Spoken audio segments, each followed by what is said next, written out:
The Mahabharata doesn't speak of flying machines the way we might describe an airplane. It speaks of them the way a witness would, with the careful precision of someone who saw something they couldn't quite believe. The text describes vimanas moving through the sky at will. Some could become invisible, some could travel between worlds. Some carried weapons that produced beams of light capable of destroying entire armies. The descriptions are oddly specific for mythology. Mercury engines, sound vibrations creating lift, geometric designs that seem almost aerodynamic. These weren't casual mentions. The Sanskrit epics, written down between 1500 and 500 years before Christ, devoted thousands of verses to describing these flying palaces of the gods. Priests studied the texts, scholars debated their meaning, and across India, from approximately 2,000 years before Christ until the present day, the vimanas remained part of cultural memory, not as fantasy, but as something their ancestors had witnessed. Here's what makes this intriguing: the level of technical detail. The Vaimanika Shastra, though a later text of disputed age, describes 4 types of metals used in construction, including one it calls somaka, that absorbed light. It specifies 32 secrets of propulsion. It details navigation systems. This reads less like myth and more like an instruction manual. But here's what the records don't tell us: whether anyone ever built one. The Romans kept meticulous records. They documented everything: tax receipts, grain shipments, military movements, weather patterns. So, when Roman chroniclers reported aerial phenomena, they recorded them with the same bureaucratic precision they applied to everything else. In the year 91 before Christ, Julius Obsequens documented an event above Spoletium, not a vague celestial sign. Shields of fire, he wrote, crossing the sky. Multiple witnesses, daylight. The objects moved with purpose, not drifting like meteors but traveling in formation. The 4th century after Christ, during Constantine's reign, produced multiple military reports of luminous crosses hovering above battlefields. These weren't religious visions recorded by mystics.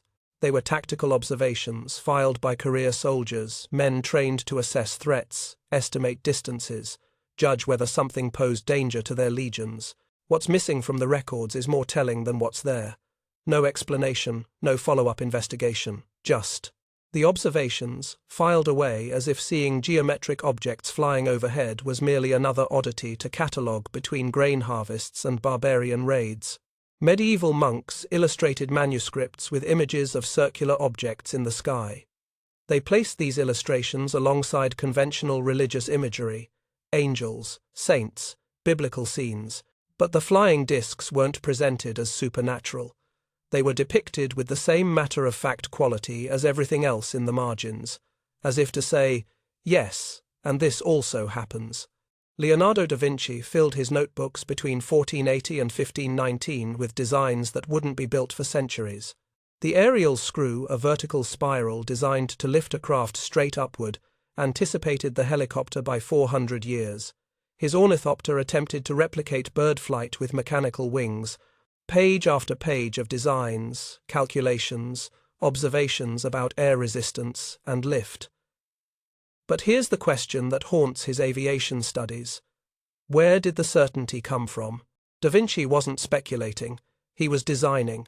His notes read like an engineer solving a problem, not an artist imagining possibilities. "I have seen" appears in his journals more often than "I imagine." He studied birds, yes, but he also studied something else. References appear to ancient mechanisms and principles the ancients understood. What ancient mechanisms? He never says, but his aerial screw bears an uncanny resemblance to descriptions in the Sanskrit texts of spinning mechanisms that created lift. Did Da Vinci have access to translations of Indian texts that somehow reached Renaissance Italy? Or did he independently arrive at designs that matched ancient descriptions? The question matters because of what came next. Otto Lilienthal made 2,000 glider flights before his death in 1896. 2,000. Each one photographed, measured, documented. He was proving something the Wright brothers would confirm 7 years later. Controlled human flight was possible. But Lilienthal's obsession went deeper than achievement. In his notes, he wrote about reclaiming knowledge that was lost. He referenced ancient texts describing flight as humanity's forgotten birthright. His design philosophy centered on observing nature, yes, but also on recovering principles he believed the ancients had discovered and then, somehow lost. When the Wright brothers achieved powered flight at Kitty Hawk on December 17, 1903, they were lauded as pioneers. And they were. But they were also the latest in a long chain of humans obsessed with flight, stretching back through Da Vinci, through medieval monks, through Roman observers, all the way to Sanskrit priests describing vehicles they couldn't possibly have imagined, unless they hadn't imagined them at all. 11 years after Kitty Hawk, World War I erupted and aircraft became weapons. The transformation happened faster than anyone predicted. Observation balloons, fighter planes, bombers. By 1918, all major powers understood viscerally what military strategists had only theorized. Whoever controlled the skies controlled the battlefield. Germany lost that war, but Germany emerged from it with something valuable: the world's most experienced military pilots and most advanced aeronautical engineers. They had pushed aviation technology further in 4 years of desperate warfare than the previous 4 decades of peacetime experimentation. The Treaty of Versailles tried to end that advantage. No military aircraft, no bomber development, no aerial warfare capacity. Germany's air force was disbanded, its pilots sent home, its engineers forced into other work. But here's what the treaty couldn't eliminate: knowledge. The Germans knew what was possible in the air. They knew how far they'd pushed the envelope, and they knew, with the certainty of men who had fought and nearly won an aerial war, that the next global conflict would be decided by whoever built the most advanced aircraft. So when we talk about Nazi flying saucer research, we need to understand these weren't amateurs dabbling in pseudoscience. These were the same engineers and pilots who had built the most advanced air force of World War I, now stripped of everything except their knowledge and their determination to reclaim what they'd lost. The pattern stretches across 4,000 years. Sanskrit texts describing flying machines with impossible detail. Roman observers recording aerial phenomena with bureaucratic precision. Medieval monks illustrating circular craft as casually as they illustrated anything else. Da Vinci designing vertical lift aircraft centuries before helicopters. Lilienthal's 2,000 flights searching for lost knowledge. Each culture, each era, treating flight not as an impossible dream but as something humanity had achieved before, or should have achieved, or perhaps had seen achieved. The ancient dreamers left us something more unsettling than fantasy. They left us technical specifications, witness testimonies, detailed illustrations, references to reclaiming and recovering knowledge, as if somewhere, sometime, someone had actually built these machines. And then the knowledge vanished, not completely, but enough that each generation had to rediscover it, piece by piece, following breadcrumbs left in ancient texts and marginal illustrations. When German engineers began sketching disc-shaped aircraft in the 1930s, perhaps they weren't inventing, perhaps they were remembering. The question isn't whether humans have always dreamed of flight. We know they have. The question is, why do so many ancient sources describe it as if they'd already seen it done? The last entry in the Mahabharata's section on Vimanas describes a machine that could render itself invisible by manipulating light itself. 900 years ago, a Sanskrit scholar named Paradvaha wrote a commentary on this passage. He noted, with what reads like frustration, that the text provided clear instructions for building the invisibility mechanism. But the crucial substance needed was simply called the element that bends light. He wrote, "The ancients assumed we would know what this was. They did not think they needed to explain it." In 1944, the Horton Ho 229 flying wing would use a radar-absorbent material that bent electromagnetic waves around the aircraft's surface, making it nearly invisible to radar. The Horton brothers claimed they designed it from first principles, but here's what the engineering reports don't tell us: where they got the idea that bending light around an aircraft was even possible. The Treaty of Versailles wasn't just a political document, It was a humiliation designed to ensure Germany could never threaten Europe again. Signed on June 28, 1919, it stripped away 13% of German territory, imposed financial reparations equivalent to roughly $442 billion in today's currency, and reduced the German military to a skeleton force of 100,000 men. No tanks, no submarines, no military aircraft of any kind.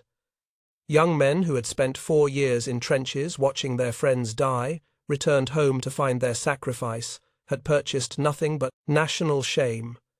The empire was gone, replaced by the Weimar Republic, a democracy nobody wanted, imposed by the victors. Hyperinflation destroyed life savings.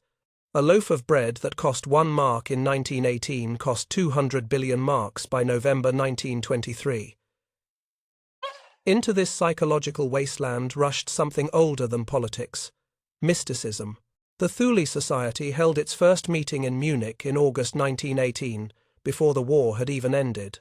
Named after Ultima Thule, the mythical northern land where ancient Aryans supposedly originated, it attracted aristocrats, military officers, and intellectuals united by a single belief: Germany's salvation lay not in politics or economics, but in recovering the occult knowledge of their racial ancestors. They met in the elegant Hotel Wir Jahreszeiten, where crystal chandeliers cast light over beer steins and cigarette smoke. The conversations mixed Germanic mythology with pseudo-archaeology and racial theory. According to their doctrine, the Aryan race descended from advanced beings who had possessed technology that made them gods in the eyes of primitive peoples. This knowledge had been lost when Aryans interbred with inferior races. Germany's defeat in the war wasn't military failure, it was the result of racial contamination weakening the Aryan bloodline. The membership list reads like a preview of the Third Reich. Rudolf Hess joined in 1918 and would become Hitler's deputy. Dietrich Eckart, the playwright and poet, mentored a young Adolf Hitler and introduced him to Munich's elite. Hans Frank, who would become the brutal Governor-General of occupied Poland, attended meetings as a law student. These weren't fringe cranks meeting in basements. These were influential men shaping Germany's future over beer and occult theory. The swastika became their symbol, an ancient sign found in Hindu temples, Buddhist monasteries, and Native American artwork. For thousands of years, it had represented good fortune and the sun's power. The Thule Society twisted it into representing Aryan supremacy and the lost Atlantean technology they believed their ancestors had possessed. But here's what makes the Thule Society significant. They had money, they had connections, and when Hitler began his political rise, they had his ear. The Vril Society operated even more secretively, and here the story becomes stranger. Maria Orsic appeared in Munich around 1919. Born in Vienna in 1895 to a Croatian father and Austrian mother, she was a medium part of a spiritualist movement that had swept through Europe after World War I, when millions of grieving families tried to contact their dead through séances and spirit communication. But Orsic claimed to channel something different. Not the dead, not spirits.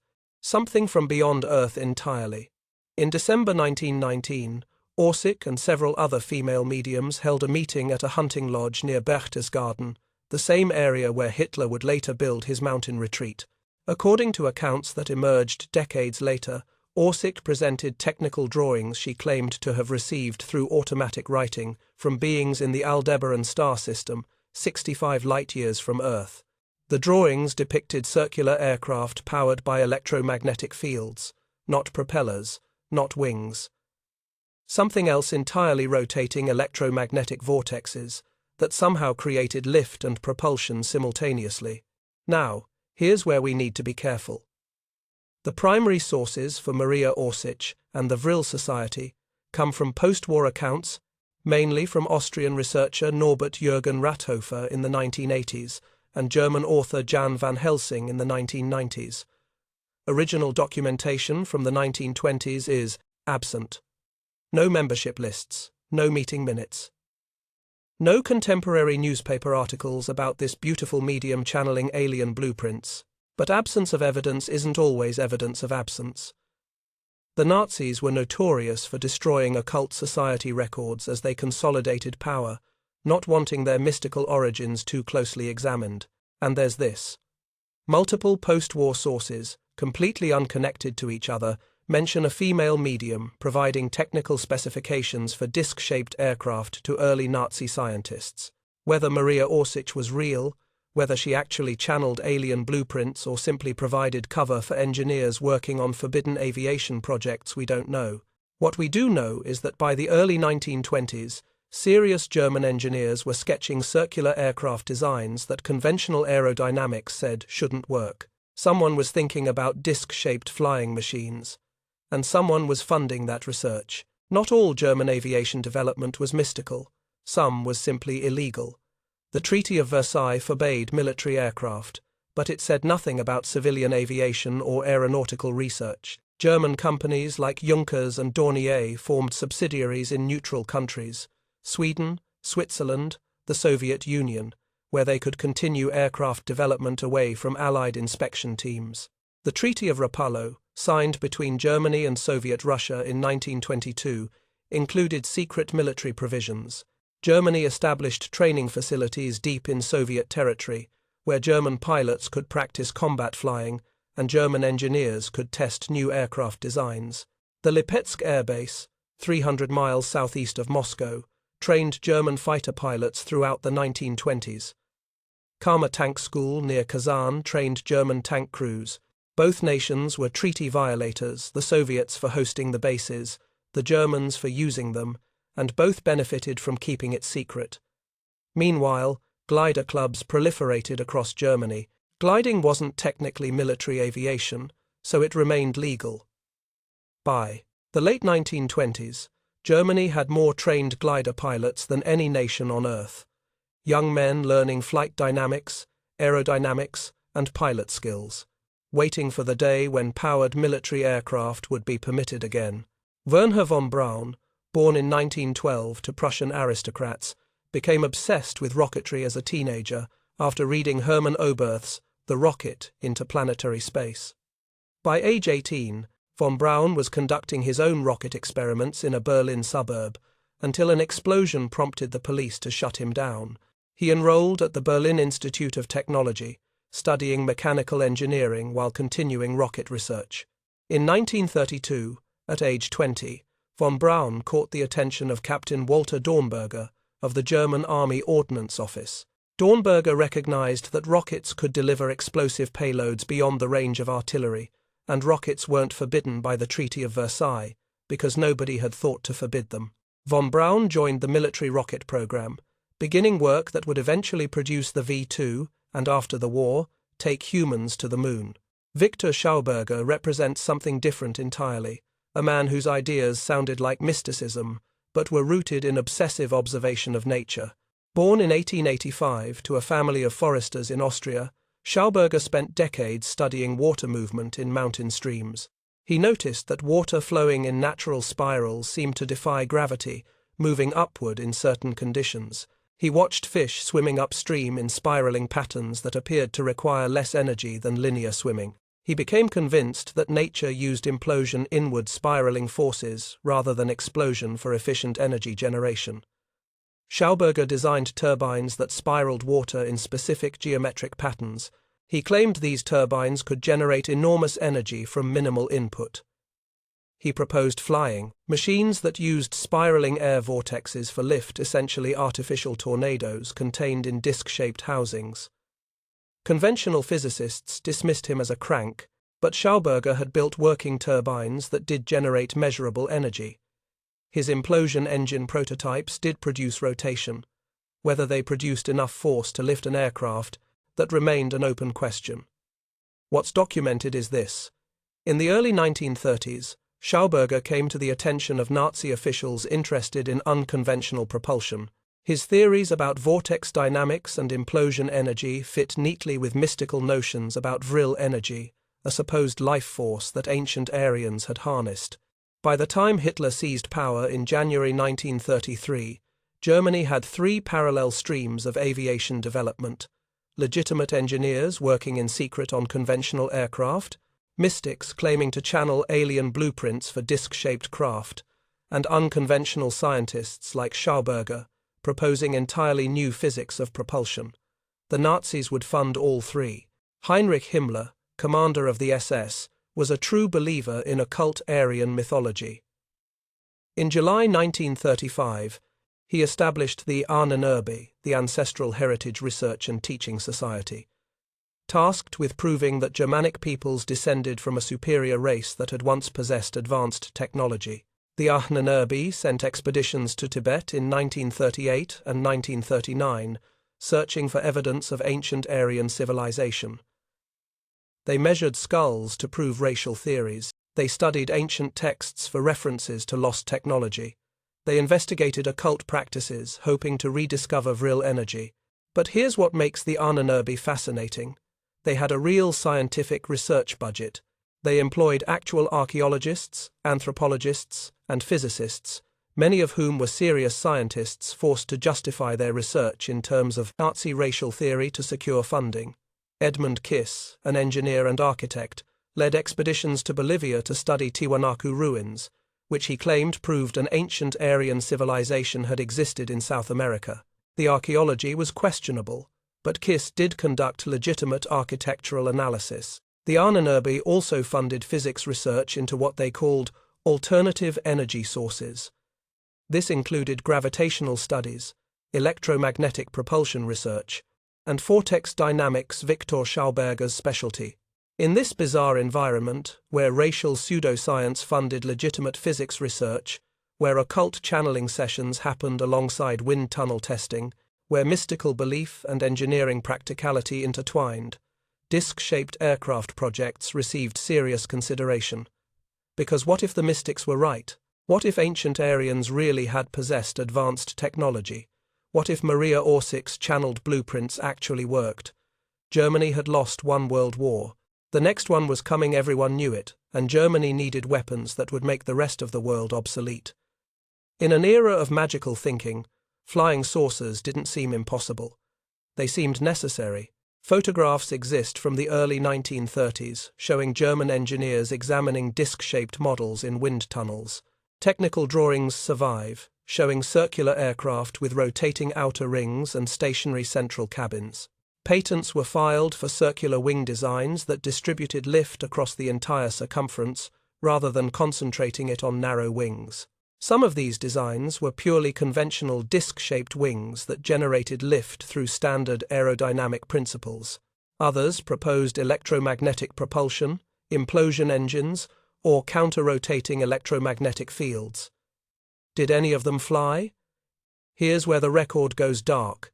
The Nazis were meticulous record keepers, documenting everything from concentration camp murders to weapons testing results. Thousands of technical documents survived the war, captured by Allied intelligence teams.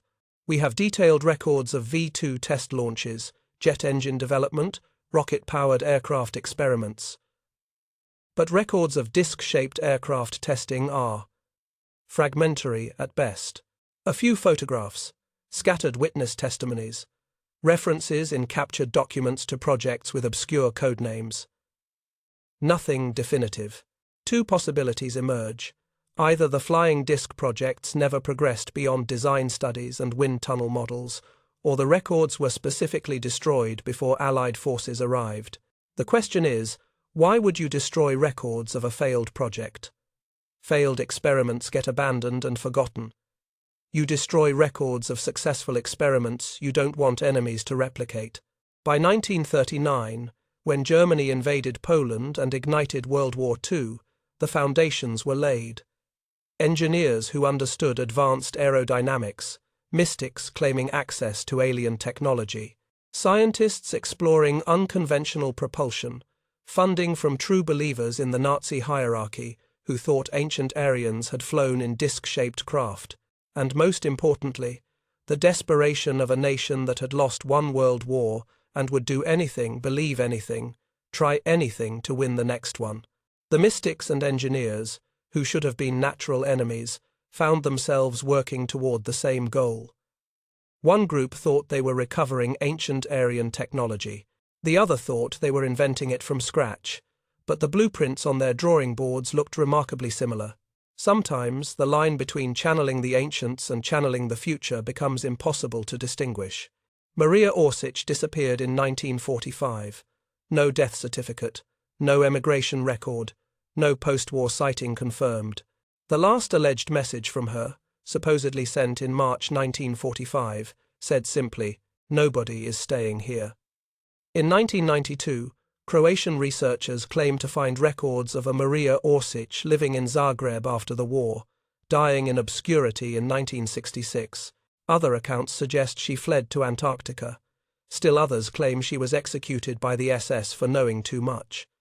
What we can confirm: photographs exist of a beautiful woman identified as Maria Orsic, her long hair braided in a style popular among Vril Society members, who believed uncut hair acted as an antenna for cosmic communications. Technical drawings exist, showing disc-shaped aircraft allegedly based on her channeled designs. Whether she was a genuine medium, a fraud, a cover story for illegal weapons research, or something else entirely, the official story ends there. The truth, perhaps, does not. The Horton Ho 229 sits in storage at the Smithsonian's Paul E. Garber Preservation, Restoration, and Storage Facility in Suitland, Maryland. You can't see it on public display. It's kept in a climate-controlled warehouse alongside other aircraft too significant to discard, but too politically complicated to exhibit prominently. The flying wing is real. The photographs are real.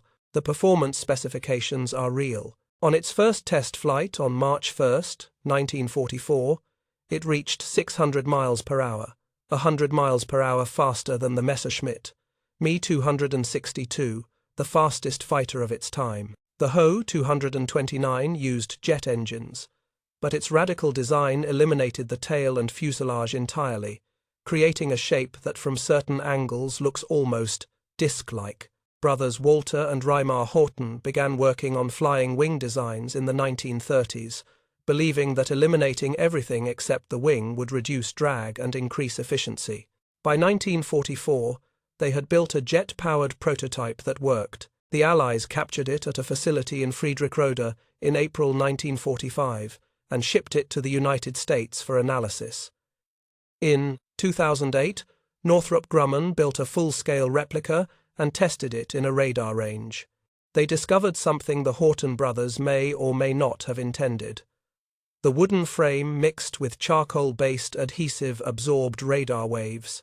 The Ho 229 was, accidentally or deliberately, the world's first stealth aircraft. This matters because it establishes something crucial. Germany really was building revolutionary aircraft that looked nothing like conventional planes. The Ho 229 flew. It worked.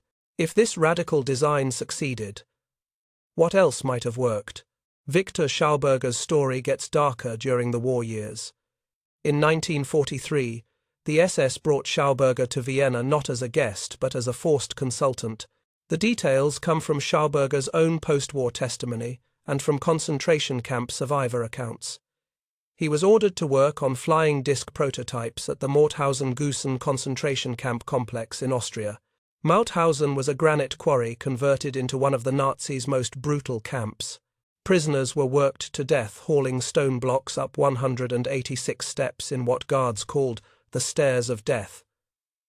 Average life expectancy for new arrivals was 6 months, but the camp also contained workshops where inmates with technical skills were forced to build experimental weapons. Schauberger later claimed he was coerced into designing turbines for disc-shaped aircraft. He said the SS gave him access to engineers and machinists inmates who would be executed if the project failed. The moral calculus was obscene: design weapons for the Nazis or watch innocent people die. He designed the turbines. Survivor testimonies from Mauthausen mention seeing disc-shaped metal objects, approximately 5 meters in diameter, being tested in a secured area of the camp. Several witnesses described seeing one of these objects rise vertically, hover briefly, then crash. Whether this was a successful test that ended badly or a catastrophic failure depends on how you interpret briefly. After the war, American intelligence interrogated Schauberger extensively. The Army Counterintelligence Corps confiscated all his research papers. He died in 1958, 5 days after returning from a trip to the United States where he had been pressured to sign over patent rights to his implosion technology. His family claimed he died of a broken heart, feeling he had betrayed his life's work. Here's what we can't verify: whether the disc Mauthausen survivors saw actually flew using Schauberger's implosion principles, or whether it simply exploded, whether the SS was seriously pursuing vortex-based propulsion or just forcing a prisoner to waste resources on impossible physics. But the testimonies exist. The witnesses were real. Something disc-shaped was being tested at Mauthausen in 1944. The Mittelwerk complex beneath Kuhnstein Mountain in central Germany represents the industrialization of nightmare. 2 parallel tunnels, each over a mile long, carved through solid rock, 46 connecting chambers, assembly lines where V-2 rockets were built by prisoners working in 24-hour shifts, no sunlight, poor ventilation, rock dust that destroyed lungs. Approximately 60,000 prisoners passed through Mittelwerk. An estimated 20,000 died there, more than twice the death toll from V-2 rockets hitting London and Antwerp. Wernher von Braun visited Mittelwerk regularly to inspect production. He saw the conditions. He witnessed the corpses. He made technical recommendations to improve efficiency. After the war, he claimed he had no authority over how the SS treated workers. This was technically true but morally meaningless. The V-2 rocket program consumed resources equivalent to the Manhattan Project, billions of dollars in today's currency, to produce a weapon that killed fewer people than conventional bombing. Each V-2 cost as much as a bomber, but could only hit one target once. From a military perspective, the V-2 was a strategic disaster.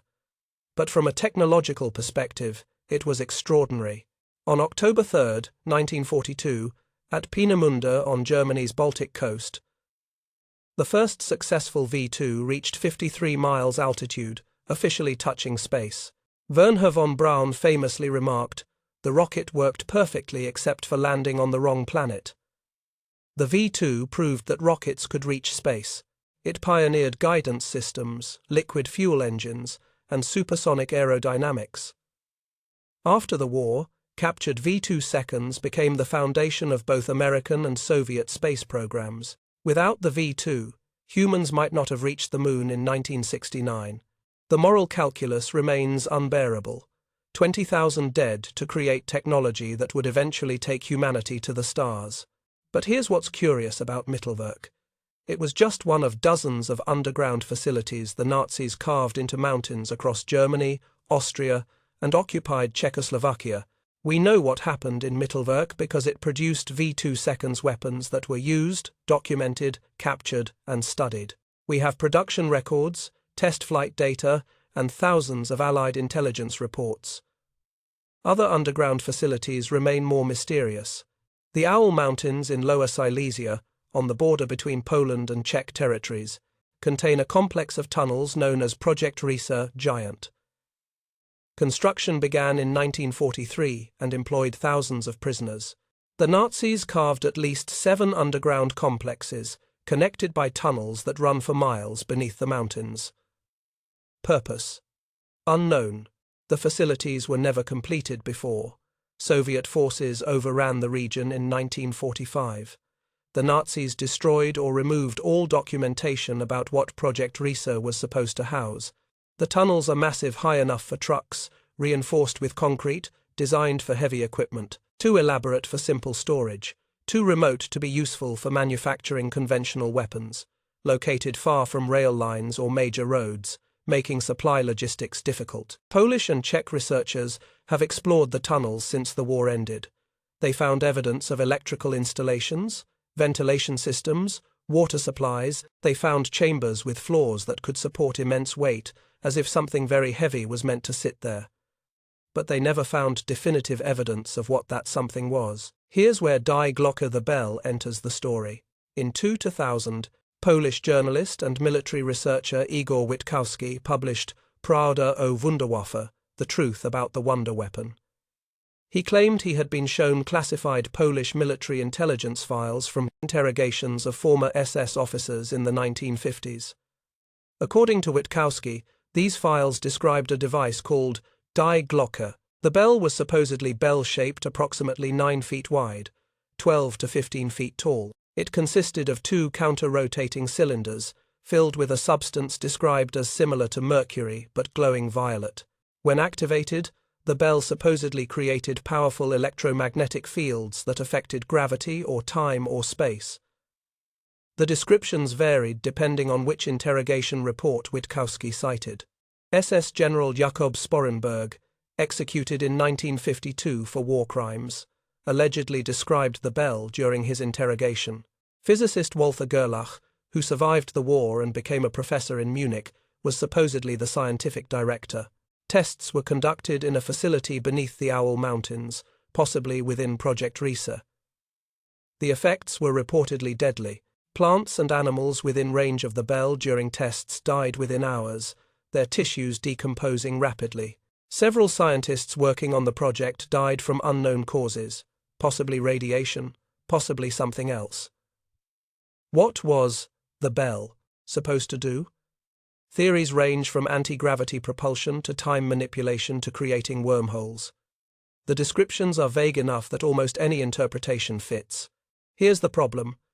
Witkowski never produced the original documents. He claims he was allowed to read them and take handwritten notes, but not photograph them. The Polish military and intelligence services deny the documents exist. Sporenberg's interrogation transcripts that have been declassified make no mention of the bell. Walther Gerlach's post-war interviews never referenced any such project.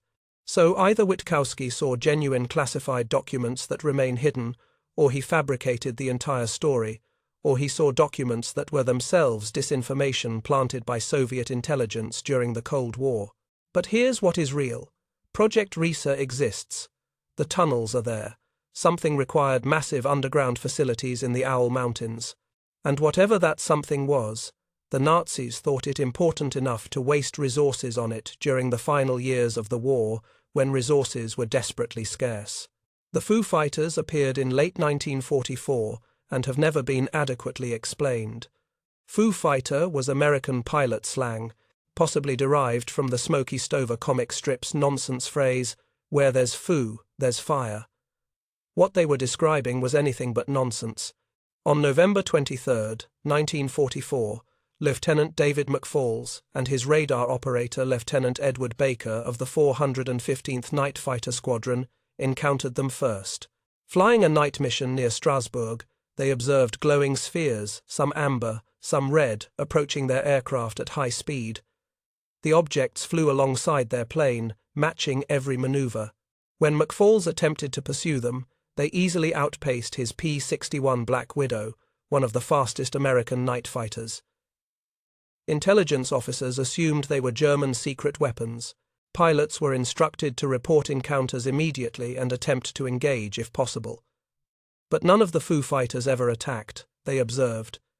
They paced aircraft, they demonstrated extraordinary maneuverability. Then they vanished.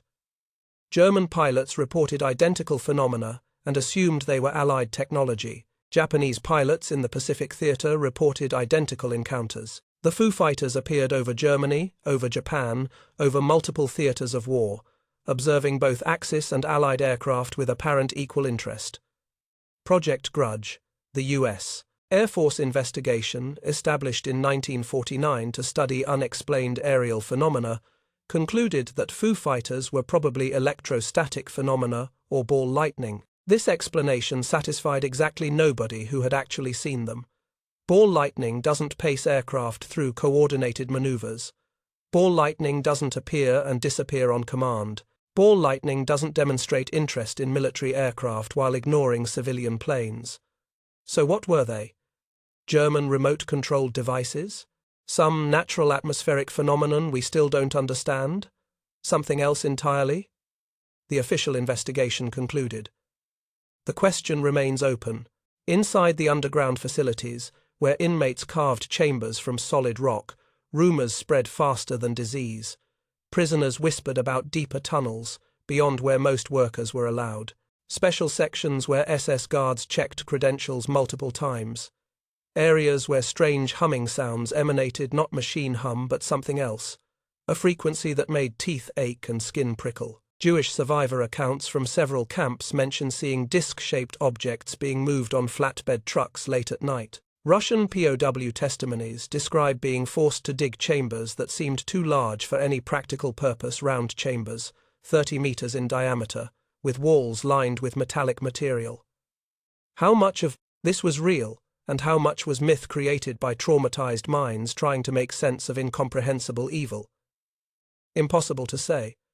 Concentration camps were places where reality itself seemed to have broken. Prisoners witnessed daily horrors that made Nazi secret weapons seem almost plausible by comparison. But multiple survivors from different camps, interrogated independently, described similar things. Disc-shaped objects, underground testing facilities, experiments that killed everyone nearby, desperate efforts in the final months of the war to complete something before the Allies arrived. Some engaged in quiet sabotage, loosening bolts on V-2 rockets, misaligning guidance systems just slightly, not enough to be caught during inspection, but enough to cause failure during flight. Stealing critical components, small acts of resistance that cost them their lives if discovered, but might save lives in London or Antwerp.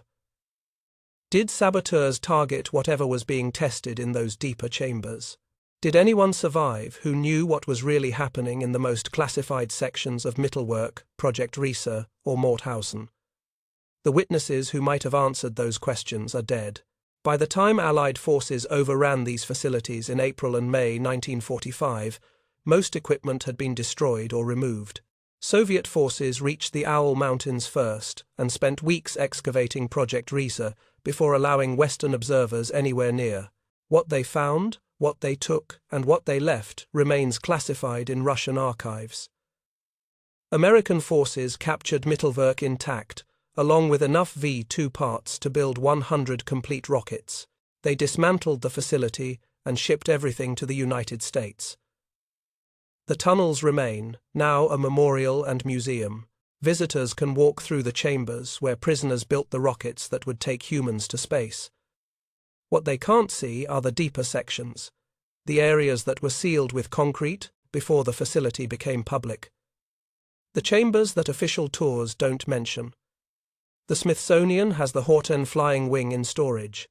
The U.S. Space and Rocket Center in Alabama displays V-2 components. We can touch the physical evidence of German advanced technology. What we can't touch are the disc-shaped craft that concentration camp survivors swore they saw being tested. The bell, that may or may not have existed. The Foo Fighters that both sides witnessed but neither could explain. Either those things never existed beyond rumor and traumatized memory, or the evidence was carefully removed before anyone could document it. In 1997, a German researcher named Friedrich Georg published documents he claimed showed Rudolf Schriever, a Luftwaffe engineer, had designed and tested a circular aircraft at facilities near Prague in 1942 and 43. The design used conventional jet engines arranged in a circle, rotating around a fixed central cabin. According to Schriever's post-war claims, a prototype was test-flown and reached altitude before crashing. The documents Georg published were supposedly Schriever's personal papers.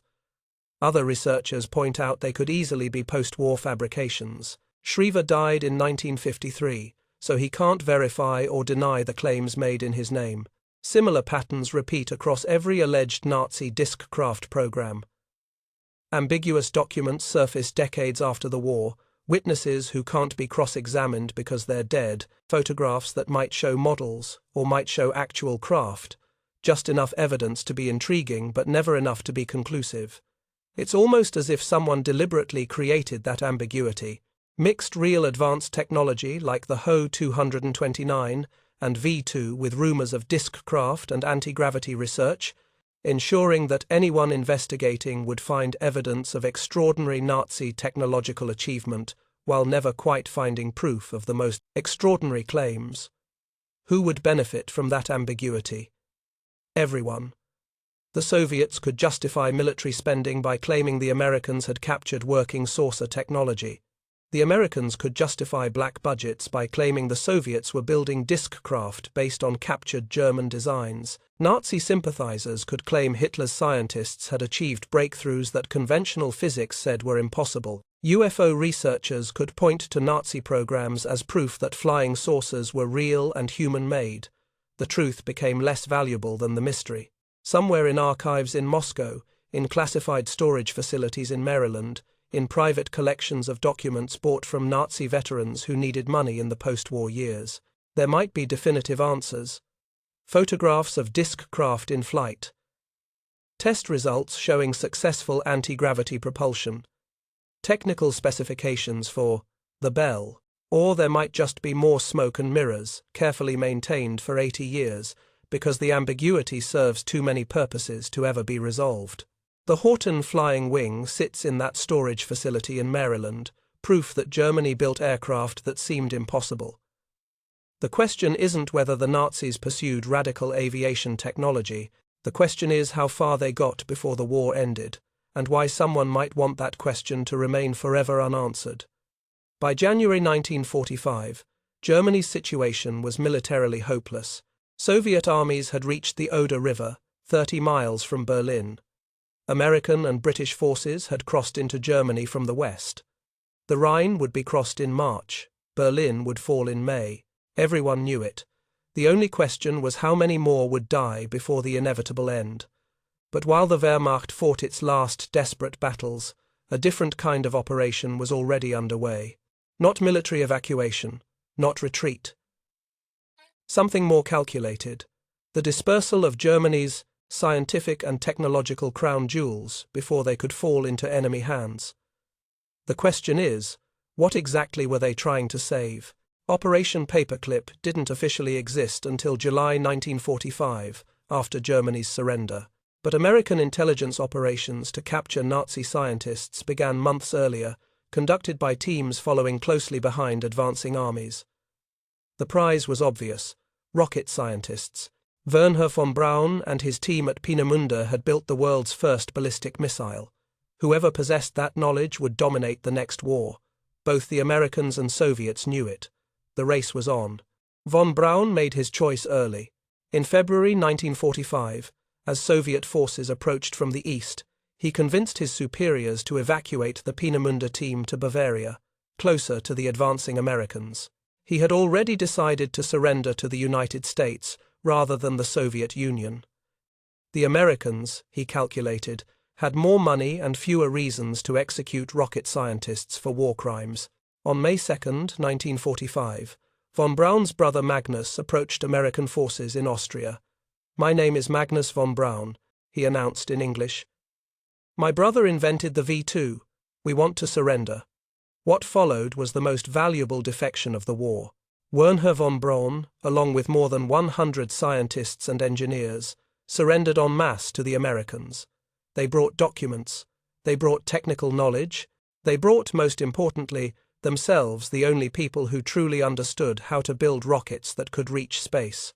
The Americans also captured Arthur Rudolph, production manager at Mittelwerk, where 12,000 concentration camp inmates had died. Rudolph helped America build the Saturn V rocket that took astronauts to the moon. In 1984, when his wartime activities were finally exposed, he was given a choice: face war crimes investigation or quietly leave the country. He fled to Germany. But here's what the official Operation Paperclip records don't emphasize. The Americans weren't just grabbing rocket scientists. They were grabbing every scientist and engineer they could find working on advanced technology. Aerodynamics experts, propulsion researchers, physicists working on electromagnetic systems, anyone who might know something valuable. The official list includes about 1,600 German scientists brought to America. The unofficial number might be higher, much higher, because not every captured scientist was documented. Not every debriefing was recorded. Some scientists simply disappeared into American military facilities. The Soviets captured their own prizes, though they were less selective about methods. When Soviet forces overran Peenemünde and the Mittelwerk facility, they grabbed everything not already evacuated. Thousands of German technicians and engineers who didn't make it west found themselves on trains heading to the Soviet Union. Unlike the Americans, who at least pretended the Germans were volunteers, the Soviets made no such pretense. You worked for them, or you went to prison camps. Simple. Helmut Grotrup, who had worked directly under von Braun, ended up building rockets for Stalin. He spent 6 years in the Soviet Union before being allowed to return to Germany. Other German scientists spent the rest of their lives in Russia, their names erased from history, their work credited to Soviet engineers. The Soviets also captured advanced aircraft facilities.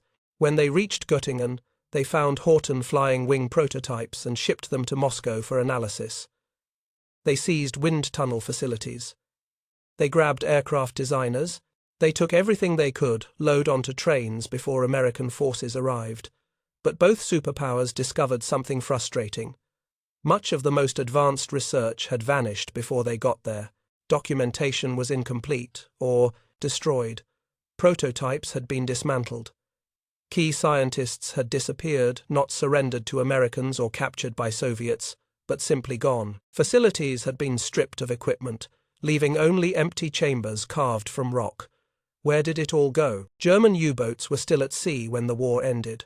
Dozens of submarines that had left port in March and April 1945 continued their missions even as the Reich collapsed. Standard procedure was to return to port when fuel ran low or when contacted by radio with new orders.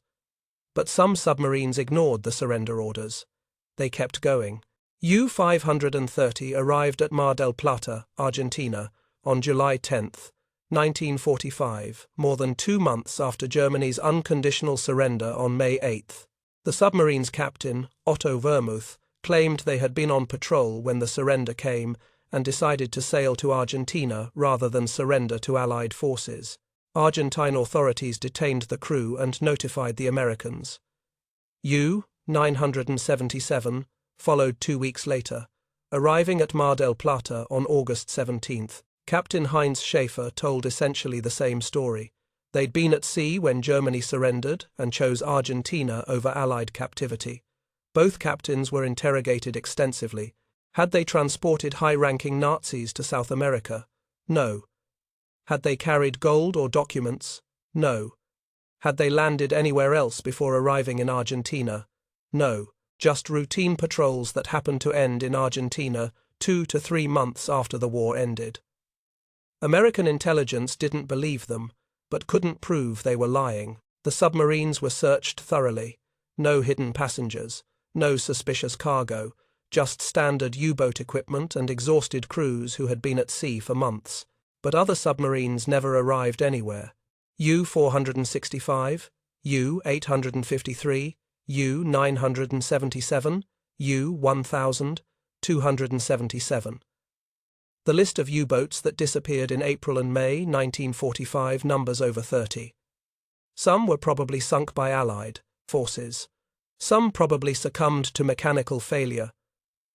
The ocean is large and submarines are small, but not all of them. Statistical analysis suggests at least a dozen U-boats vanished without being sunk in combat or suffering documented mechanical failure. They simply disappeared between their last known position and any known port. Where could a submarine go where it wouldn't be found?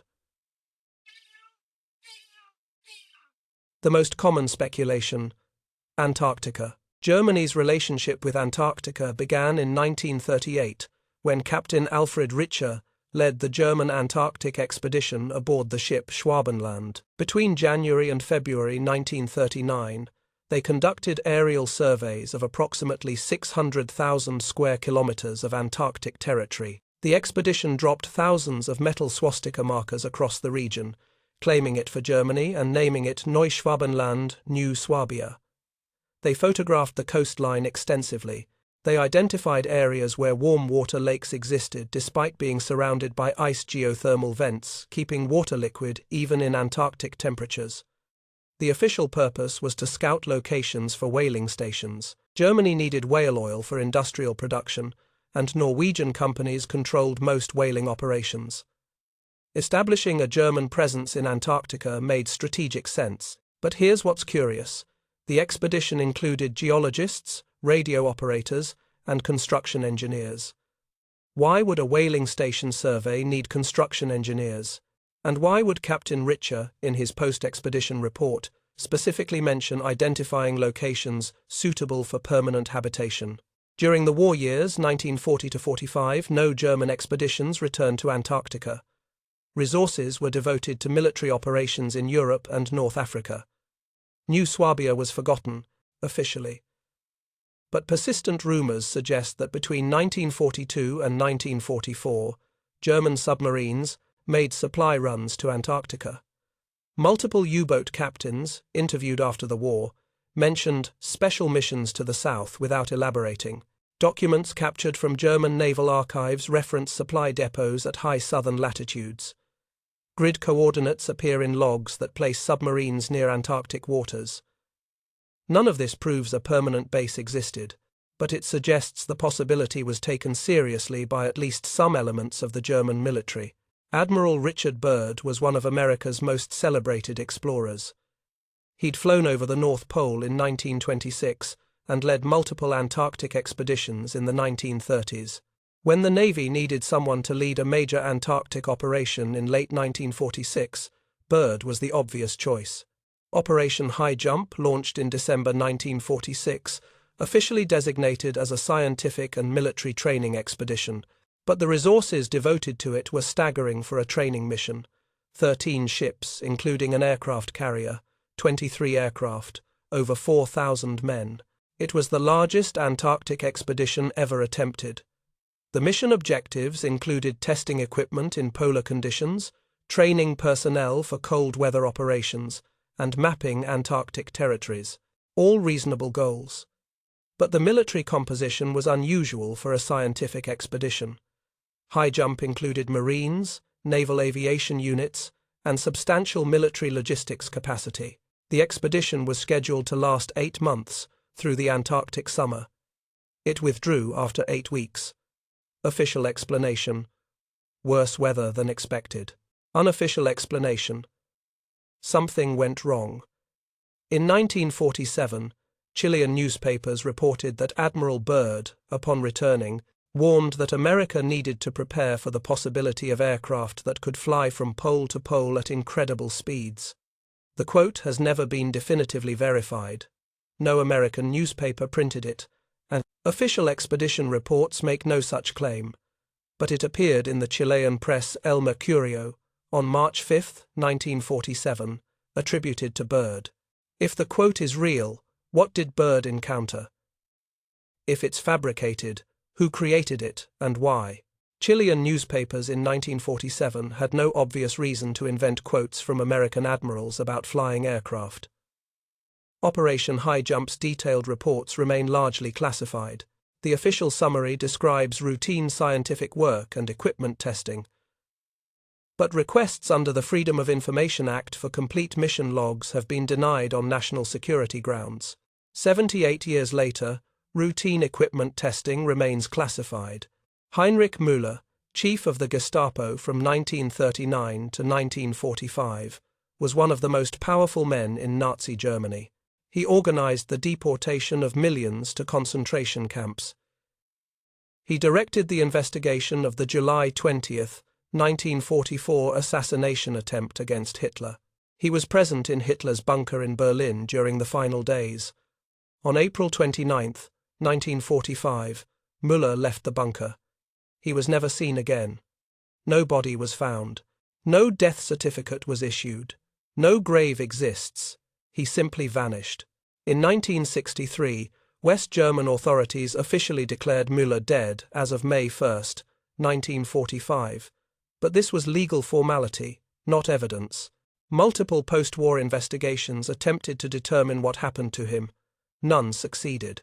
CIA files declassified in 2001 show that American intelligence received reports placing Müller in South America, in the Soviet Union, in Egypt.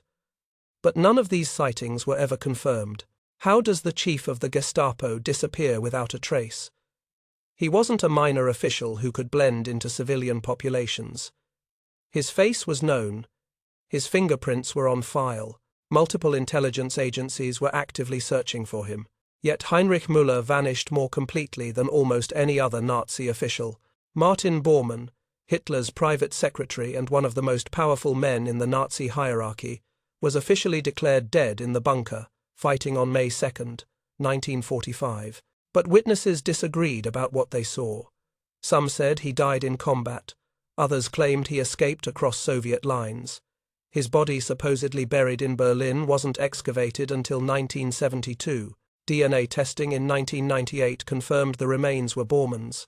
But if Bormann's body was in Berlin all along, why did Mossad agents spend decades searching for him in South America? Israeli intelligence received credible reports of Bormann sightings in Argentina as late as the 1960s. Were they chasing a ghost, or was someone feeding false information to keep investigators looking in the wrong place? Adolf Eichmann, architect of the Holocaust's logistics, escaped to Argentina in 1950, using false papers provided by Catholic clergy and Red Cross officials. He lived openly in Buenos Aires under the name Ricardo Clement, working ordinary jobs, raising a family. In 1960, Israeli Mossad agents located him, kidnapped him, and smuggled him out of Argentina to stand trial in Jerusalem. He was executed in 1962.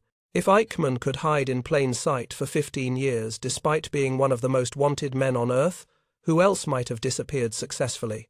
The logistics of establishing a secret Antarctic base are daunting but not impossible. A submarine could transport 20 to 30 men plus equipment. Make 10 trips, you've got 300 personnel. Geothermal vents could provide heat and power. The coastline of Antarctica, its vast 70% had never been mapped in 1945. A base could exist for decades without being discovered by chance. Supply would be the challenge. You can't grow food in Antarctica. You need regular shipments of provisions, fuel, equipment. A submarine could make the trip from South America to Antarctica in 2 to 3 weeks. Argentina had substantial German immigrant populations and Nazi sympathizers. Secret supply operations wouldn't be impossible. But maintaining secrecy would be nearly impossible. 300 people keeping a secret for 80 years. Submarine crews who made supply runs, never talking. Not one documented supply ship. Not one definitive photograph. Not one defector seeking to profit from revealing the base's location. The absence of evidence becomes, at some point, evidence of absence, unless someone very carefully ensured that anyone who knew too much never left Antarctica. In 2001, a submarine veteran named Wilhelm Bernhardt claimed in an interview that he had transported equipment and personnel to an ice cave facility on the Antarctic coast in early 1945. He described cargo including mining equipment, prefabricated buildings, and scientific instruments. He died in 2003 before researchers could verify his claims or extract additional details. Bernhardt's testimony matches claims made by other veterans over the decades, always detailed enough to be intriguing, always vague enough to be unverifiable. He described precise grid coordinates, but when investigators visited those locations, they found nothing. Either he was mistaken about the coordinates, or decades of ice movement buried whatever was there, or he was lying, or someone got there first and removed the evidence. The pattern repeats: elderly veterans making deathbed claims, researchers finding nothing at specified locations, official archives containing no confirming documentation, just enough smoke to keep the fire of speculation burning, never enough flame to illuminate the truth.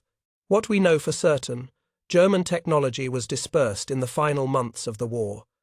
Some went to the Americans, some went to the Soviets, some went to South America with escaping war criminals, some was deliberately destroyed, but not all of it has been accounted for. If you tally up all the V2 components captured by the Americans, all the parts seized by the Soviets, all the complete rockets assembled from captured parts, the numbers don't match production records. Hundreds of V2 rockets are missing. They weren't launched at targets. They weren't destroyed in bombing raids. They just aren't accounted for. The same applies to advanced aircraft designs. We know about the Horten flying wing because one prototype survived, but records indicate multiple prototypes were built. Where are the others? The Smithsonian has one. Did the Soviets capture others? or did someone hide them somewhere they'd never be found? Most intriguingly, records from underground facilities indicate that substantial equipment was installed and then removed before Allied forces arrived. Electrical systems that required massive cables, ventilation equipment designed for large enclosed spaces, power generation systems. The infrastructure existed for something significant, but when Allied forces arrived, that something wasn't there anymore. Either it was destroyed and all evidence eliminated, or it was transported somewhere before the collapse. If transported, where? The only places beyond immediate Allied reach in May 1945 were Soviet-controlled territory, South America, or Antarctica. We know some technology went to the Soviet Union captured by advancing armies. We know some went to South America transported by escaping Nazis. The question is, how much went to Antarctica? The official story satisfies most people. Germany lost.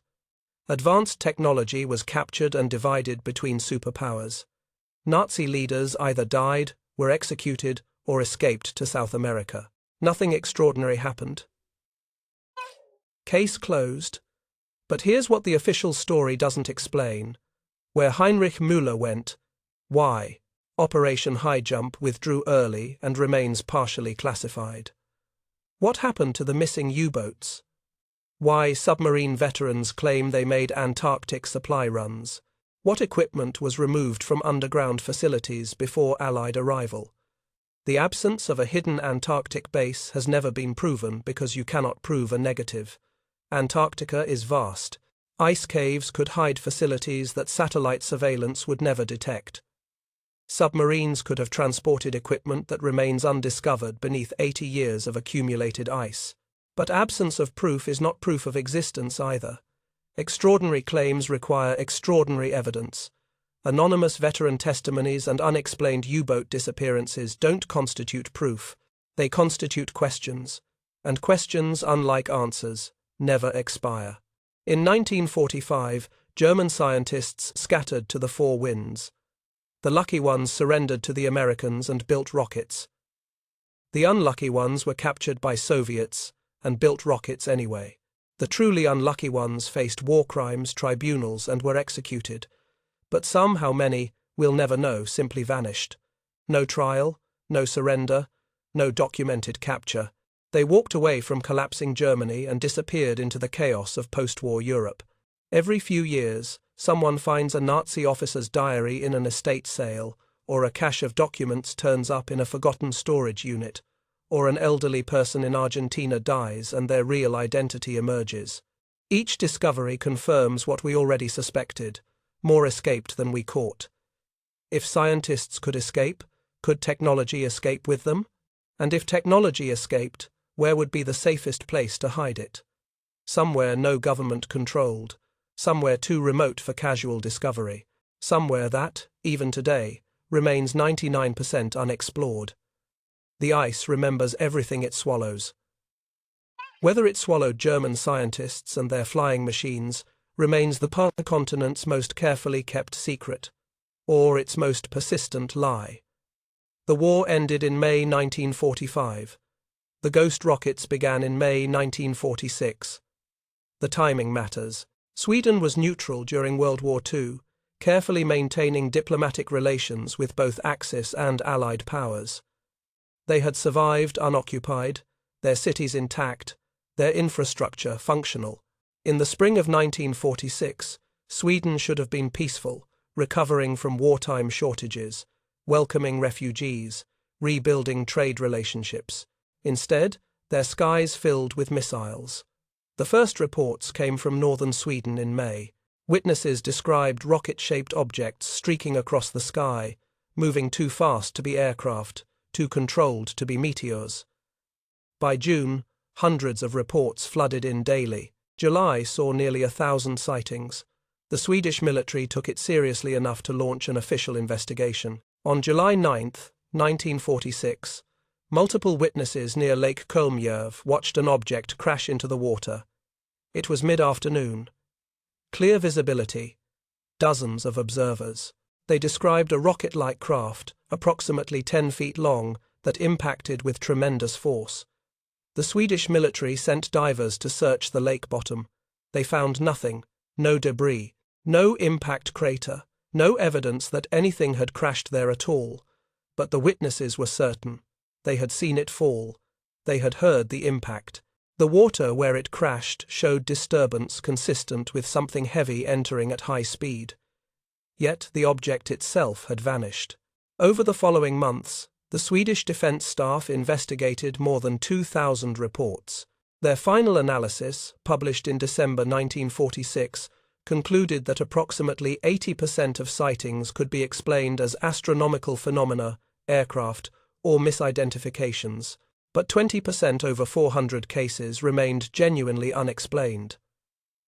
Physical objects, radar confirmations, multiple witness accounts, objects that weren't conventional aircraft and weren't natural phenomena.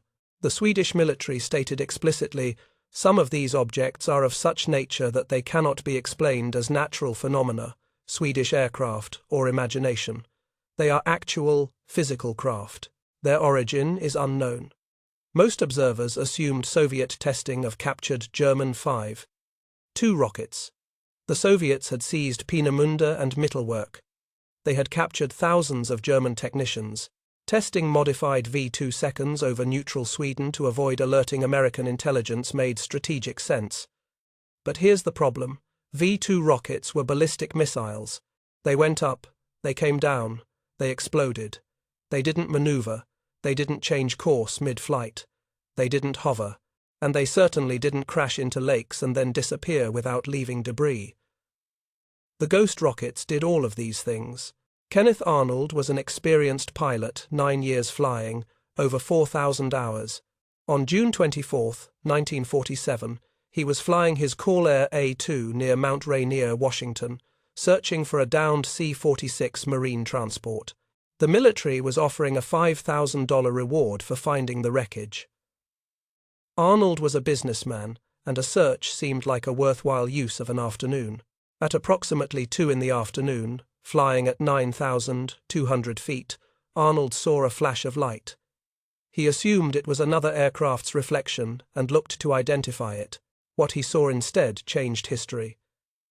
9 disc-shaped objects flying in formation, moving south to north across his field of vision.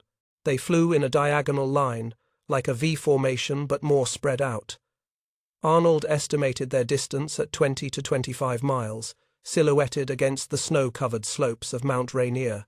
He watched them for approximately 3 minutes, timing their progress between Mount Rainier and Mount Adams, a distance of about 50 miles. Using simple mathematics, Arnold calculated their speed. They covered 50 miles in 102 seconds, over 1,600 miles per hour. In 1947, the fastest aircraft in the world was the Bell X-1, which wouldn't break the sound barrier, 767 miles per hour, until October of that year. Arnold watched 9 objects flying more than twice that speed with no visible means of propulsion, no exhaust trails, no sound. When he landed at Yakima, Washington, Arnold immediately reported the sighting to airport staff. He described the object's motion like a saucer if you skip it across water. The phrase caught a reporter's attention. The next day, newspapers across America ran stories about flying saucers. Arnold spent the rest of his life insisting he knew what he saw. He was a skilled observer. He had clear visibility. The objects were real, physical craft performing maneuvers impossible for any known aircraft.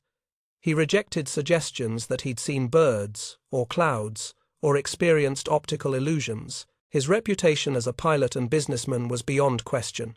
He had nothing to gain and much to lose by making the report. So what did Kenneth Arnold see at 2 in the afternoon on June 24, 1947, flying near Mount Rainier? 2 weeks later, Mac Brazel found debris scattered across his ranch, 75 miles northwest of Roswell, New Mexico. The material was strange metallic foil that couldn't be creased or burned, lightweight beams with odd markings, rubber-like material that returned to its original shape after being crumpled. On July 7th, Brazel reported the debris to the local sheriff, who contacted Roswell Army Airfield, home to the 509th Composite Bomb Group, the only atomic bomber unit in the world at that time.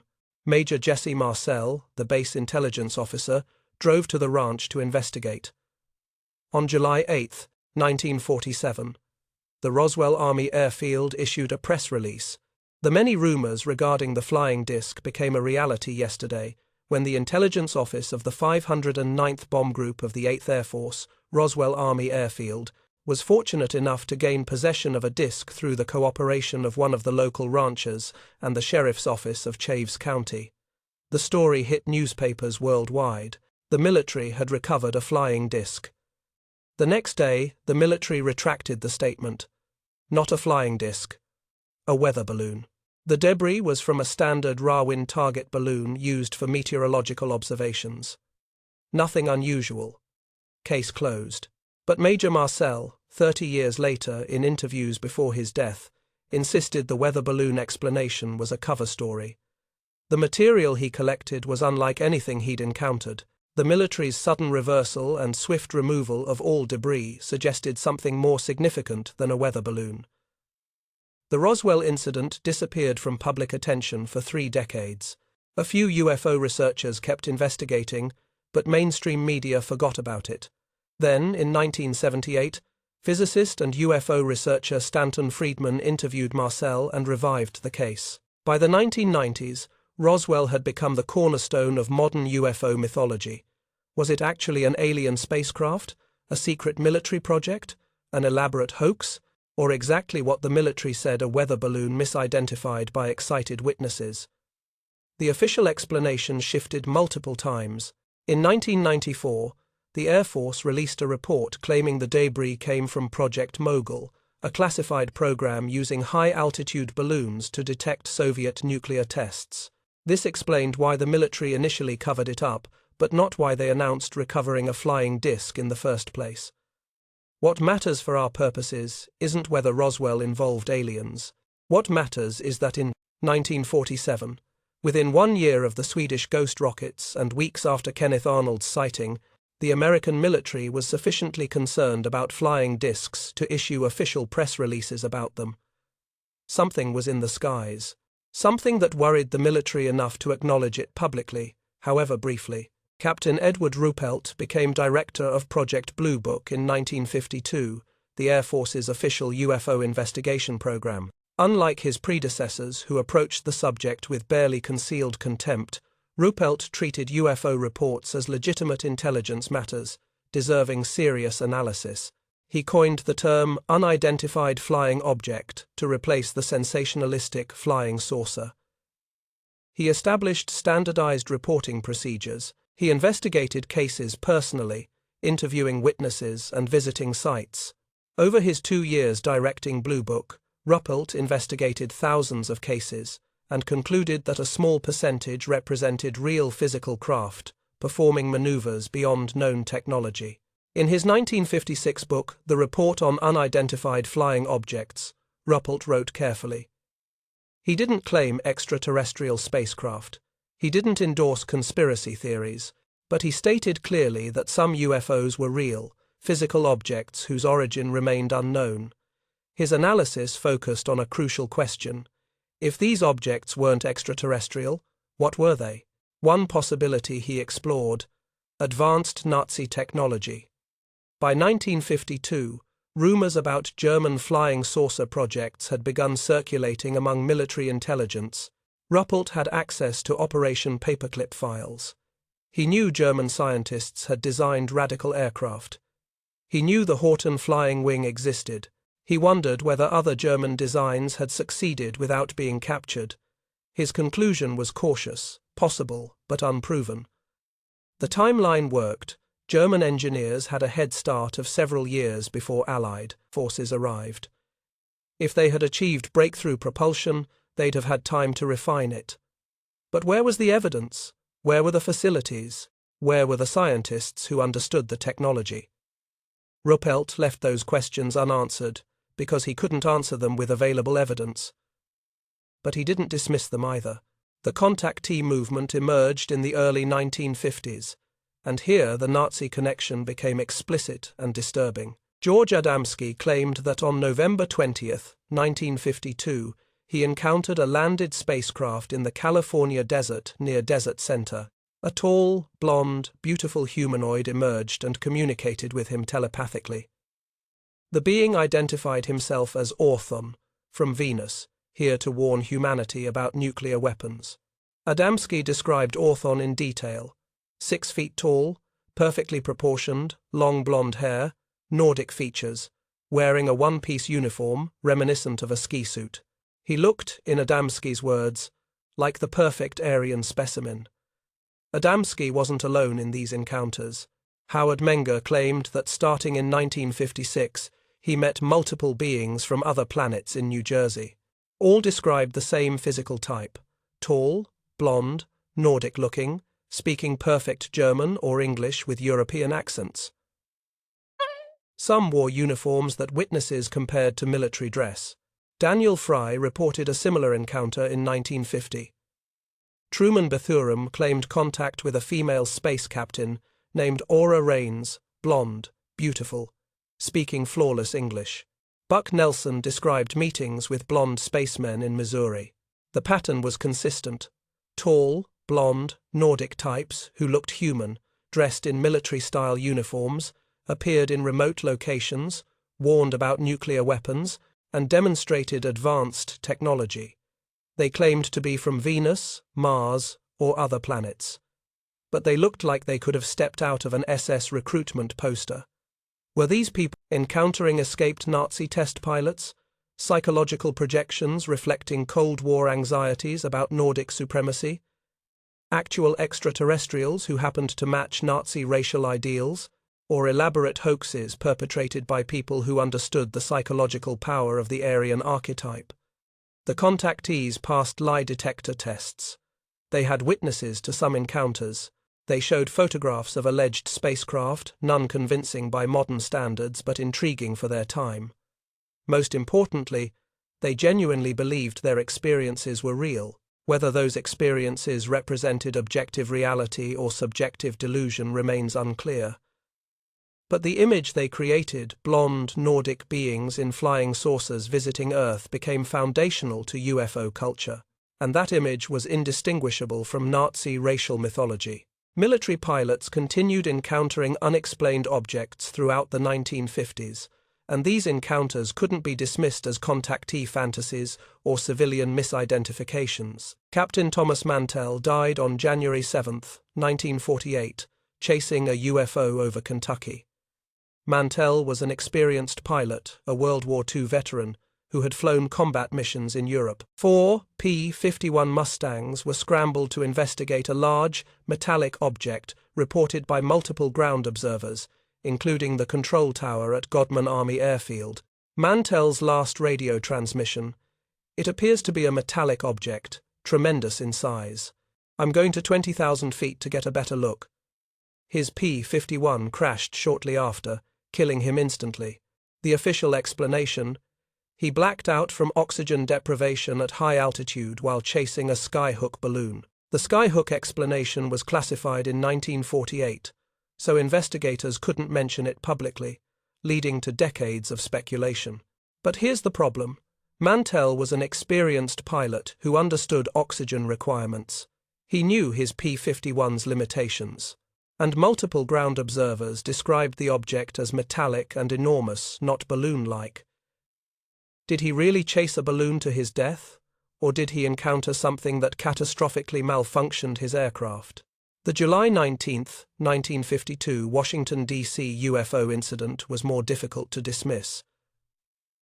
Multiple radar installations tracked unknown objects over the capital on 2 consecutive weekends. Not one radar. Not one operator. Multiple independent radars, multiple operators, multiple nights, multiple jet interceptors scrambled. Air Force pilots saw blue-white lights that accelerated beyond their aircraft's capabilities when approached. The objects appeared on radar, moving at speeds exceeding 7,000 miles per hour, 10 times faster than the fastest jets of the period. When jets approached, the objects either disappeared from radar or accelerated beyond pursuit. The Air Force held the largest press conference since World War II to address the sightings. Major General John Samford explained that temperature inversions had caused radar anomalies. The pilots had chased reflections. Nothing unusual occurred, but the radar operators disagreed. The visual sightings disagreed.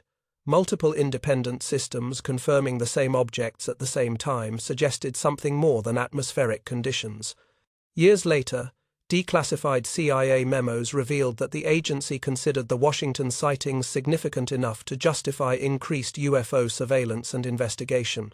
Each unexplained incident fed speculation about surviving Nazi technology. The timeline supported it. German scientists had worked on advanced propulsion from the 1930s through 1945. That's 15 years of research. By 1952, they'd had another 7 years to refine whatever they'd developed. If a secret group of Nazi scientists had escaped with functional flying disc technology, they'd have had nearly a decade of unmolested development time. If they'd established a hidden base in Antarctica or South America, they could test their craft without fear of discovery.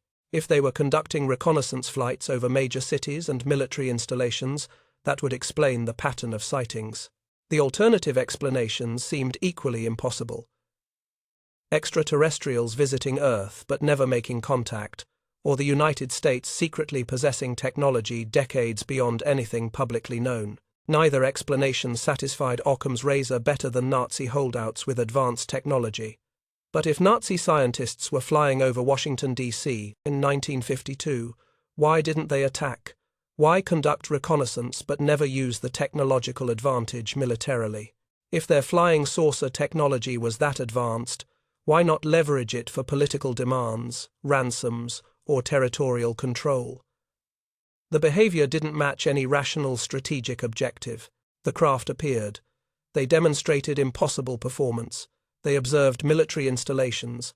Then they left without taking any concrete action, unless observation was the only objective, monitoring whether the Americans or Soviets were successfully replicating the technology, ensuring that neither superpower achieved breakthrough propulsion that would enable them to locate hidden bases, staying one step ahead by watching what their enemies developed. Or unless the craft weren't Nazi technology at all, and the connection was coincidence rather than causation. Project Blue Book continued until 1969, investigating 12,618 cases over 17 years. The final statistics: most sightings explained as aircraft, astronomical objects, weather balloons, or hoaxes. 701 cases remained officially unidentified. 701 cases where experienced observers, including military pilots, radar operators, and trained scientists, witnessed something physical that couldn't be explained by known technology or natural phenomena. 701 cases where the Air Force's official conclusion was, "We don't know what this was." The Air Force shut down Blue Book in 1969, concluding that UFOs posed no threat to national security and offered no scientific value for study. But the timing matters. 1969 was also when the Apollo program was reaching the moon. American rocket technology, built on captured German V-2 knowledge by former Nazi scientists, had achieved what seemed impossible 24 years earlier. If the purpose of UFO investigation was to determine whether foreign powers possessed technology superior to American capabilities, then by 1969 the answer was clear. Nobody could match American aerospace technology. Not the Soviets. Not hidden Nazi bases. Not anyone. So either the UFOs had been misidentifications all along, or whoever was flying them no longer mattered strategically, or the investigation moved into deeper classification levels where it continues to this day. The 1950s were an age of anxiety. Atomic weapons threatened civilization. Communist infiltration threatened from within. And flying saucers threatened the comfortable assumption that humanity understood the limits of the possible. Whether those flying saucers were German, Russian, American, or something else entirely, they represented the same fear. Someone possessed technology beyond our understanding and therefore beyond our control. The specific origin mattered less than the existential threat. Nazi flying saucer theories offered a peculiar comfort. If the objects were German, then at least they were human. At least they operated within recognizable frameworks of technology and strategy. At least we could theoretically replicate their achievements given enough time and resources. The alternative, that the objects were extraterrestrial or represented physics beyond human understanding, was more terrifying than any human enemy, however technologically advanced. So the Nazi connection persisted not because the evidence was overwhelming, but because the alternative was unbearable. Better to believe that humanity's worst monsters had escaped with technological miracles than to accept that we might be witnessing something beyond human comprehension entirely. In 1956, aircraft designer George S. Trimble, Vice President of Advanced Design at Martin Aircraft Corporation, gave a lecture at an aviation writers' convention. He stated, "The preliminary studies we've made have convinced us that flying saucers are completely feasible from an engineering standpoint. We are already working with nuclear fuels and equipment which will take us into space and back. The flying saucer is a logical outcome of present developments." This was not a UFO researcher or conspiracy theorist. This was a senior aerospace engineer at a major military contractor, stating publicly that disc-shaped aircraft using nuclear propulsion were feasible and being developed. Was he describing American projects? Theoretical studies? Or was he acknowledging that flying saucers existed and could be built with 1950s technology? The statement appears in contemporary newspapers. Then Trimble stopped discussing the subject publicly. His later work at Martin focused on conventional aircraft and space systems. Whether he was silenced, or whether his comment was taken out of context, or whether he was describing purely theoretical concepts that never materialized, we don't know. But for one moment, a mainstream aerospace engineer said publicly, "Flying saucers are real, feasible, and someone is working on them." The moment passed. The mystery deepened. For 20 years after World War II, Nazi flying saucers remained whispered speculation confined to UFO newsletters and fringe publications. Researchers noted the connections: the German disc, the designs, the Nordic contactees, the unexplained technology, but mainstream culture largely ignored them. Then, in 1960, two French authors transformed whispers into best-selling phenomenon. Louis Pauwels and Jacques Bergier published Le Matin des Magiciens, The Morning of the Magicians, an 800-page exploration of what they called fantastic realism. The book wove together occultism, alchemy, ancient mysteries, and Nazi secret weapons into a single coherent narrative that suggested reality was stranger than conventional history admitted. Chapter 4 devoted 60 pages to Nazi occultism and secret technology. Pauwels and Bergier connected the Thule Society, the Vril Society, Tibetan expeditions, and flying saucer development into an alternative history. The Nazis had established contact with higher beings through occult practices and received technological assistance. Not as metaphor, as literal fact, the book sold millions of copies in France before appearing in English translation in 1963. It made Nazi occultism respectable, something intellectuals could discuss at dinner parties rather than dismiss as conspiracy nonsense. University students debated it. Journalists referenced it.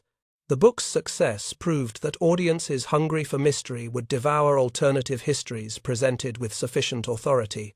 But here's what made Morning of the Magicians significant beyond its sales figures. It created a template.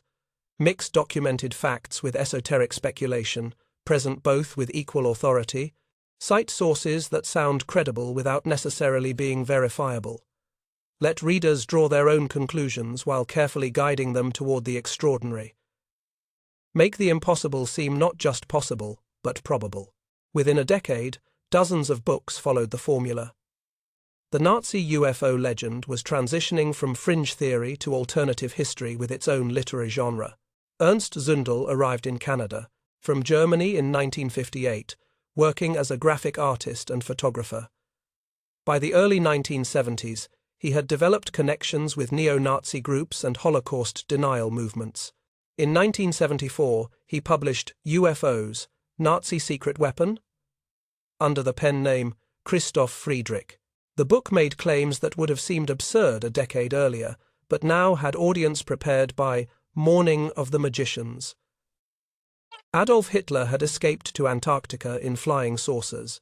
A Fourth Reich operated from underground bases carved into Antarctic ice. German engineers continued developing electromagnetic propulsion systems using geothermal power.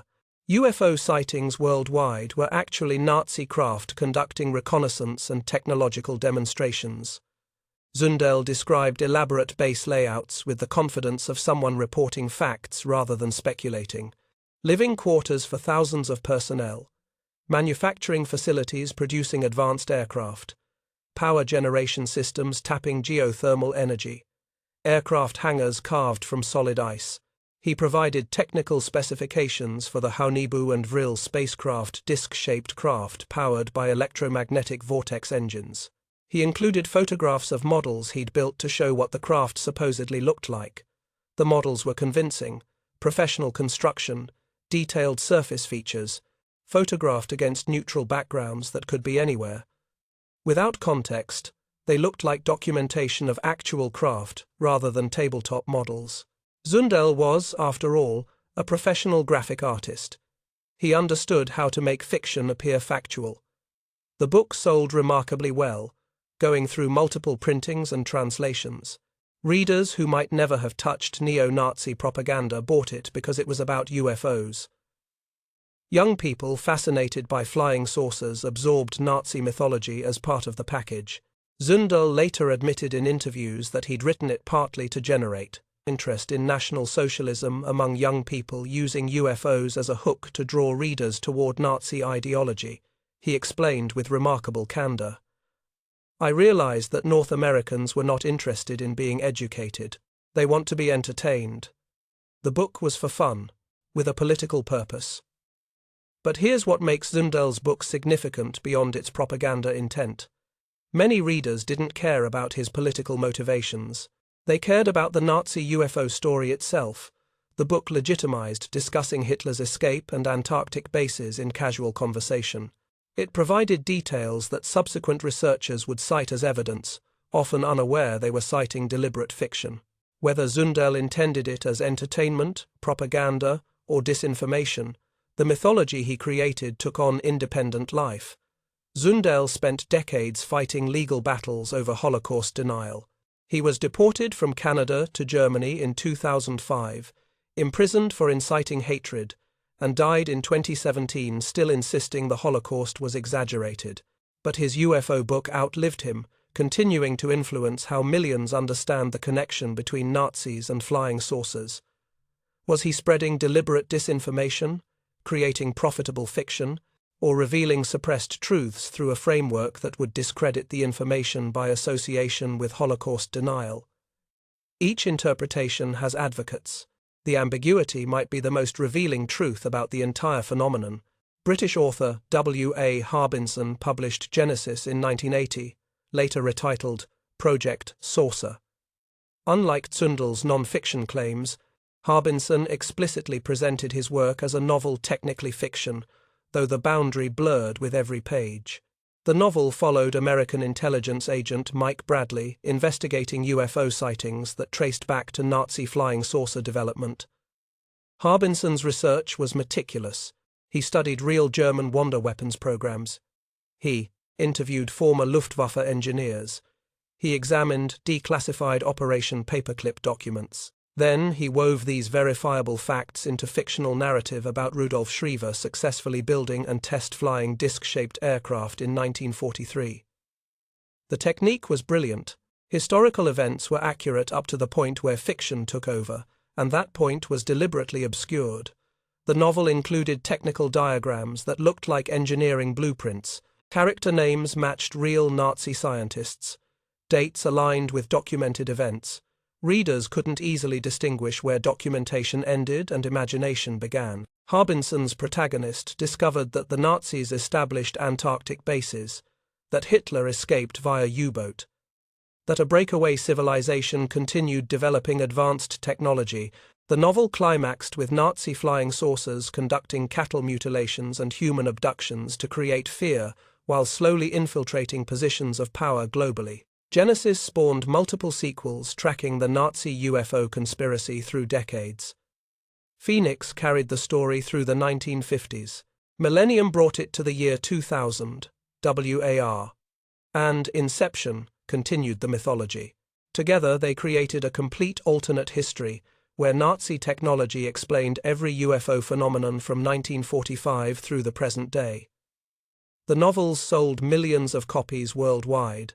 They influenced a generation of researchers who treated the fiction as investigative framework. If Harbinson got the V2 specifications right, which he did, maybe he got the Haunebu specifications right too. The logic was flawed but psychologically powerful. In interviews, Harbinson maintained calculated ambiguity about his sources. While the overall narrative was fiction, he claimed, many specific elements were based on suppressed facts. He said he had sources who provided classified information on condition he present it as fiction. Whether this was true or clever marketing, it kept readers uncertain about what was real. The genius of Harbinson's approach. By labeling it fiction, he avoided the burden of proof. He could include any claim without needing to verify it. But by grounding the fiction in documented history, he made readers question whether it was really fiction at all. The novels existed in liminal space between entertainment and revelation, and that ambiguity sold books. The History Channel discovered Nazi mysteries in the 1990s and never let go. The subject generated ratings that conventional historical programming couldn't match. Nazi UFOs. Secrets Revealed, premiered in 1998. It was followed by UFO Files, Hitler's Secret UFO, in 2005. Ancient Aliens devoted multiple episodes to Nazi connections starting in 2010. The Nazi UFO Conspiracy aired in 2013. Dozens of similar documentaries followed, each presenting Nazi flying saucers not as fringe theory, but as plausible history deserving serious investigation. The production formula became standardized. Ominous music, dramatic narration delivered with gravitas. Interviews with experts, often authors whose expertise consisted of writing previous books on the subject. Computer-generated recreations of aircraft that might never have existed. And most crucially, careful mixing of fact with speculation presented with equivalent authority. The technique was devastatingly effective. Footage of the real Horton Ho 229 appeared alongside computer-generated recreations of fictional Haunebu spacecraft. Both received identical production treatment, dramatic lighting, rotating camera angles, technical specifications displayed on screen. Visual presentation made both seem equally real. Viewers without specialized knowledge couldn't distinguish documentation from imagination. Here's what we know. The narrator would intone over footage of the Ho 229. The Nazis built revolutionary aircraft decades ahead of their time. True statement, supported by footage of real aircraft in the Smithsonian. Then, but what other aircraft did they build that never made it into official records? Unanswerable question presented as logical extension of documented fact. The documentaries featured a rotating cast of researchers who cited each other in circular verification loops. Nick Cook, author of The Hunt for Zero Point, appeared as aviation expert. Henry Stevens, author of Hitler's Flying Saucers, provided technical analysis. Joseph Farrell, who'd written multiple books on Nazi secret weapons, offered historical context. Jim Marrs connected Nazi UFOs to broader conspiracy frameworks involving JFK assassination and alien cover-ups. Each had written books making increasingly elaborate claims about Nazi technology. Now they appeared on television, providing each other's citations. Cook referenced Stevens's research. Stevens cited Farrell's analysis. Farrell confirmed Cook's conclusions. The circular verification created appearance of independent corroboration, while actually representing a closed system of mutual support. What made these documentaries particularly effective was production quality indistinguishable from legitimate historical programming, high-definition footage, professional graphics, authoritative narration by recognizable voices. They looked like PBS documentaries because they were made by professional documentary producers using identical techniques. Television audiences don't instinctively distinguish between History Channel documentaries and academic documentaries. Both appear on television. Both claim to present history. Both use similar production values. The average viewer assumed that if the History Channel broadcast something, fact-checkers had verified the claims. They assumed wrong. The documentaries were entertainment masquerading as education, but millions of viewers absorbed them as documentary truth, and that absorption shaped how entire generations understood Nazi technology, UFO phenomena, and the relationship between them. Meanwhile, declassification created opportunities for reinterpretation that gave conspiracy researchers new ammunition. Throughout the 1970s and 80s, the US government released thousands of previously classified documents under Freedom of Information Act requests. Many concerned Nazi weapons programs, Operation Paperclip, and UFO investigations. The documents confirmed what conspiracy theorists had claimed for decades. The government had systematically lied. Operation Paperclip brought far more scientists to America than officially acknowledged. War criminals received protection in exchange for technical knowledge. Nazi scientists worked on classified aerospace projects at the highest levels. UFO sightings were taken seriously by military and intelligence agencies, while being publicly dismissed as misidentifications and swamp gas. Each confirmation of a previously denied claim validated the conspiracy research methodology. If they lied about bringing Nazi scientists to America, maybe they lied about everything. If Wernher von Braun's SS membership was concealed for decades, maybe other Nazi affiliations were concealed too. If Project Blue Book investigated UFOs seriously while publicly dismissing them, maybe other secret programs investigated Nazi flying saucers. The problem with lies, even justified lies told for national security, is that once discovered, they cast doubt on everything. Reasonable people asked reasonable questions. If the CIA conducted mind control experiments on unwitting subjects, what else did they do? If the military tested biological weapons on American citizens without consent, what other experiments occurred? If Nazi scientists who'd used slave labor built America's space program, what other Nazi technology did America acquire? Researchers pored over declassified documents, looking for hints. A reference to unconventional propulsion research in a 1952 memo. Mentions of circular wing designs in captured German documents. Budget line items with vague descriptions like advanced aerospace studies that consumed millions without explaining what was being studied. Redacted sections that suggested something significant was being concealed. One document from Wright-Patterson Air Force Base, dated 1952 and heavily redacted, mentioned analysis of foreign disc-shaped craft design and referenced electromagnetic propulsion concepts under evaluation. The document was real. The redactions were extensive. What remained suggested serious study of disc-shaped aircraft using unconventional propulsion. Was the document referencing captured Nazi designs? Theoretical studies that never produced hardware? Extraterrestrial craft? The redactions prevented definitive interpretation, but the document's existence proved the military was seriously studying disc-shaped aircraft with electromagnetic propulsion in 1952, exactly when UFO sightings peaked, and exactly when Nazi scientists were working on classified American aerospace programs.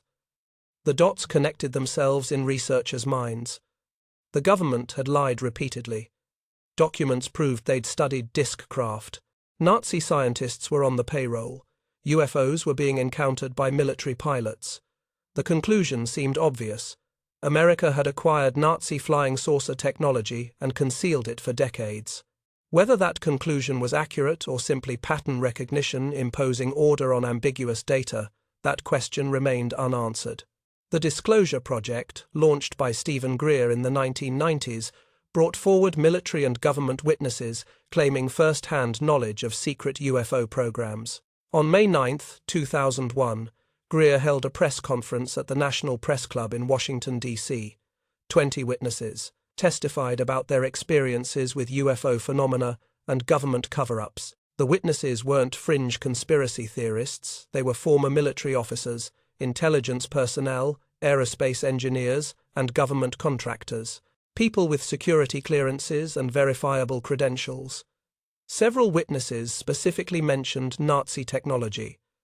William Tompkins, aerospace engineer who'd worked for Douglas Aircraft and other contractors, claimed he'd participated in secret Navy programs in the 1940s replicating German flying saucer designs captured during the war.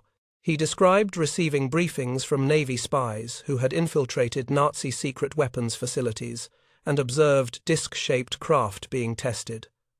Tompkins provided specific details, names of officers who'd briefed him, locations of facilities where the work occurred, descriptions of aircraft designs that allegedly came from captured German documents. His employment history checked out. He really had worked for major aerospace companies in positions that would have given him access to classified programs. But verifying what he actually worked on was impossible. The programs would be classified. The documents would be concealed. The only verification would come from other witnesses who would face identical verification problems. It was circular evidence with no way to break the circle.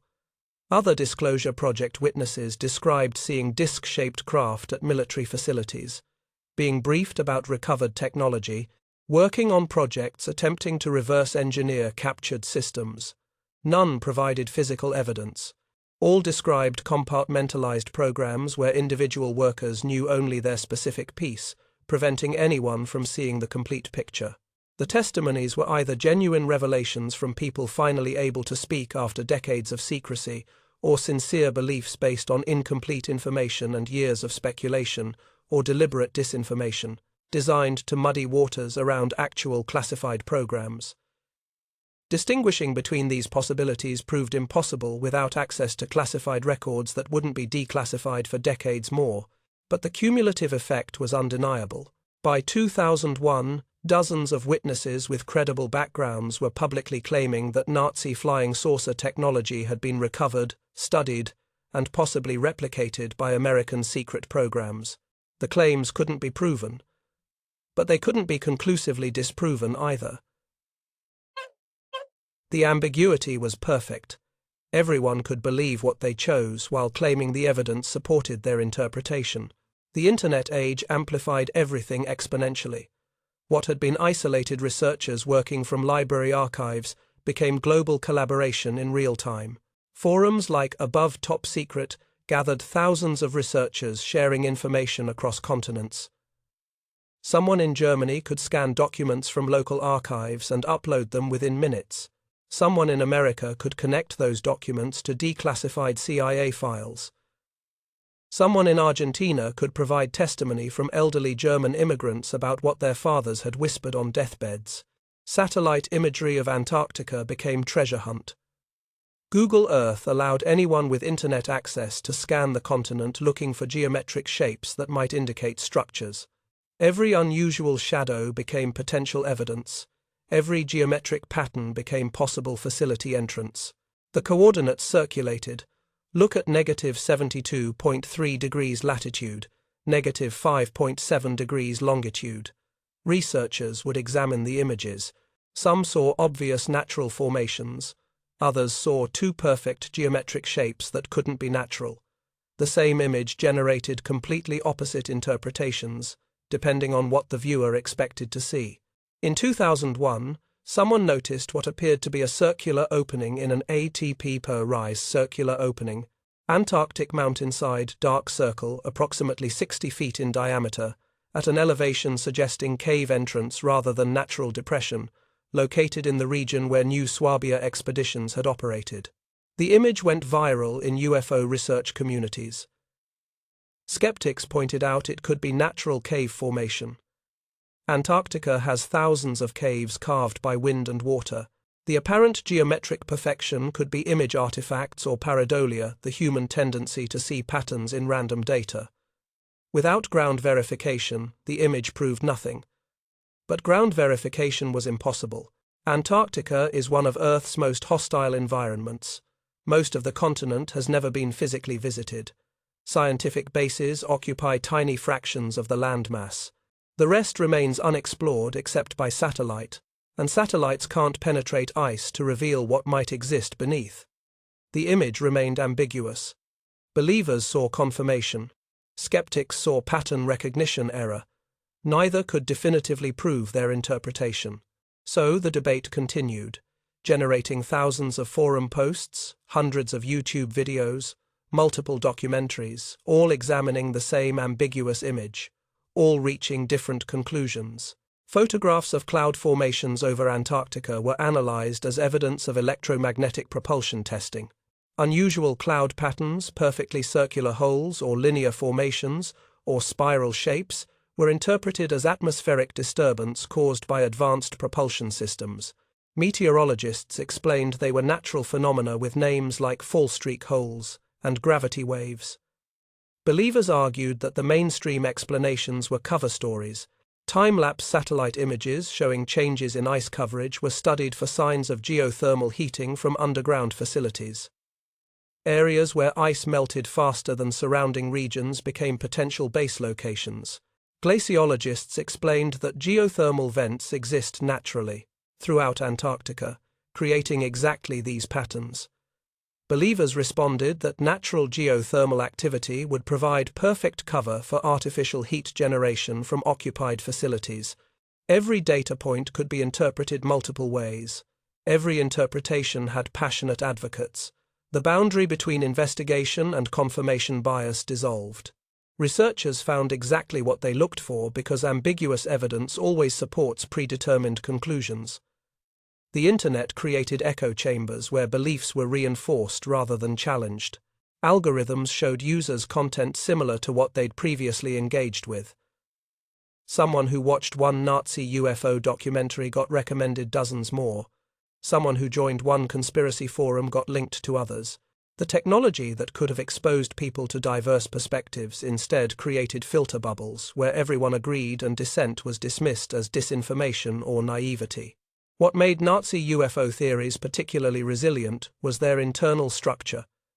They contained layers of documented truth wrapped around speculative cores, making complete debunking impossible.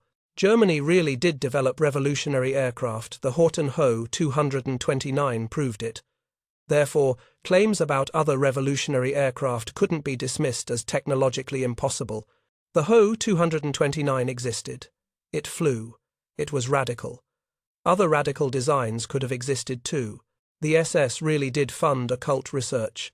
The Ahnenerbe existed, conducted expeditions to Tibet, studied ancient texts for lost knowledge. Therefore, claims about occult technological connections had factual foundation. The connection between Nazi ideology and mysticism was documented history, not conspiracy theory. U-boats really did reach Argentina months after Germany's surrender. Interrogated crews and captured submarines confirmed it. Therefore, claims about other submarines reaching Antarctica were at least logistically plausible. If two submarines made it to Argentina, why couldn't others have reached Antarctica? Operation Paperclip really did bring Nazi scientists to America while concealing their war crimes. Government documents proved it beyond doubt. Therefore, claims about other Nazi technology being secretly acquired couldn't be dismissed as paranoid fantasy. If they concealed importing SS officers, what else did they conceal? The CIA really did study UFO phenomena while publicly dismissing it declassified. Project Blue Book files proved official interest contradicted public statements. Therefore, claims about deeper UFO investigations being concealed were reasonable extrapolations rather than baseless speculation. Each layer of verified truth validated the next layer of speculation. Where did documentation end and invention begin? The transition was deliberately obscured by mixing fact and fiction, by presenting models as evidence of actual craft, by citing circular sources where authors referenced each other's books as verification. Debunkers faced impossible task. You can't prove something doesn't exist. You can only point to absence of evidence. But believers had ready response. Absence of evidence isn't evidence of absence, especially when governments have documented histories of concealing classified programs for decades before acknowledgement. The Nazi UFO legend became unfalsifiable. Every piece of contradicting evidence could be explained as disinformation. Every missing document proved the cover-up's thoroughness. Every denial from officials confirmed their complicity. The theory protected itself through infinite flexibility. By the 2000s, believing in Nazi UFOs had become identity-forming for communities of researchers. They attended conferences together. They formed online communities where their theories were validated rather than ridiculed. They created content blogs, videos, podcasts that generated income and audience. They wrote books that other believers purchased. An entire economy emerged around Nazi UFO research, and that economy had perverse incentives. Documentary producers needed content, publishers needed titles, conference organizers needed speakers, YouTube channels needed videos. Everyone benefited from perpetuating the mystery rather than solving it. Solving the mystery would kill the revenue stream. If definitive proof emerged that no Nazi UFOs ever existed, the entire industry would collapse. Conferences would be cancelled, book sales would plummet, documentary contracts would evaporate. Thousands of people whose income depended on the mystery would face financial ruin. If definitive proof emerged that Nazi UFOs did exist and governments possessed them, the public conspiracy research would become redundant. Why investigate what's been revealed? The same economic collapse would follow from opposite cause. The economically optimal outcome was eternal investigation. New evidence that was intriguing but not conclusive. New witnesses who were credible but couldn't be fully verified. New documents that were suggestive but not definitive. Keep the mystery alive. Keep people researching. Keep content flowing. Keep money moving through the conspiracy economy. Some researchers genuinely sought truth regardless of where it led. But even genuine truth seekers faced economic pressure to moderate their conclusions. A researcher who conclusively debunked Nazi UFO theories would lose their audience. A researcher who conclusively proved Nazi UFO existence would render further research unnecessary. Either conclusion ended the revenue stream. The economically rational position was perpetual investigation that discovered just enough to be interesting but never quite enough to be conclusive. Whether conscious choice or unconscious bias, the incentive structure pushed researchers toward eternal ambiguity. In 2016, William Tompkins published his autobiography, Selected by Extraterrestrials, shortly before his death at age 94. The book made extraordinary claims about his aerospace career, his work on secret Navy programs in the 1940s, and his knowledge of Nazi flying saucers. Tompkins claimed that during World War II, Navy spies had infiltrated German secret weapons facilities. These spies reported back about disc-shaped craft being tested. The Navy established a secret program at Naval Air Station San Diego to analyze the intelligence and develop countermeasures. Tompkins, as a young naval draftsman, participated in this program. He provided names, dates, locations. Researchers verified his employment history. He really did work at Naval Air Station San Diego during the war, and he really did later work for Douglas Aircraft and other aerospace contractors. His credentials were legitimate. Whether his claims about what he worked on were accurate remained unverifiable.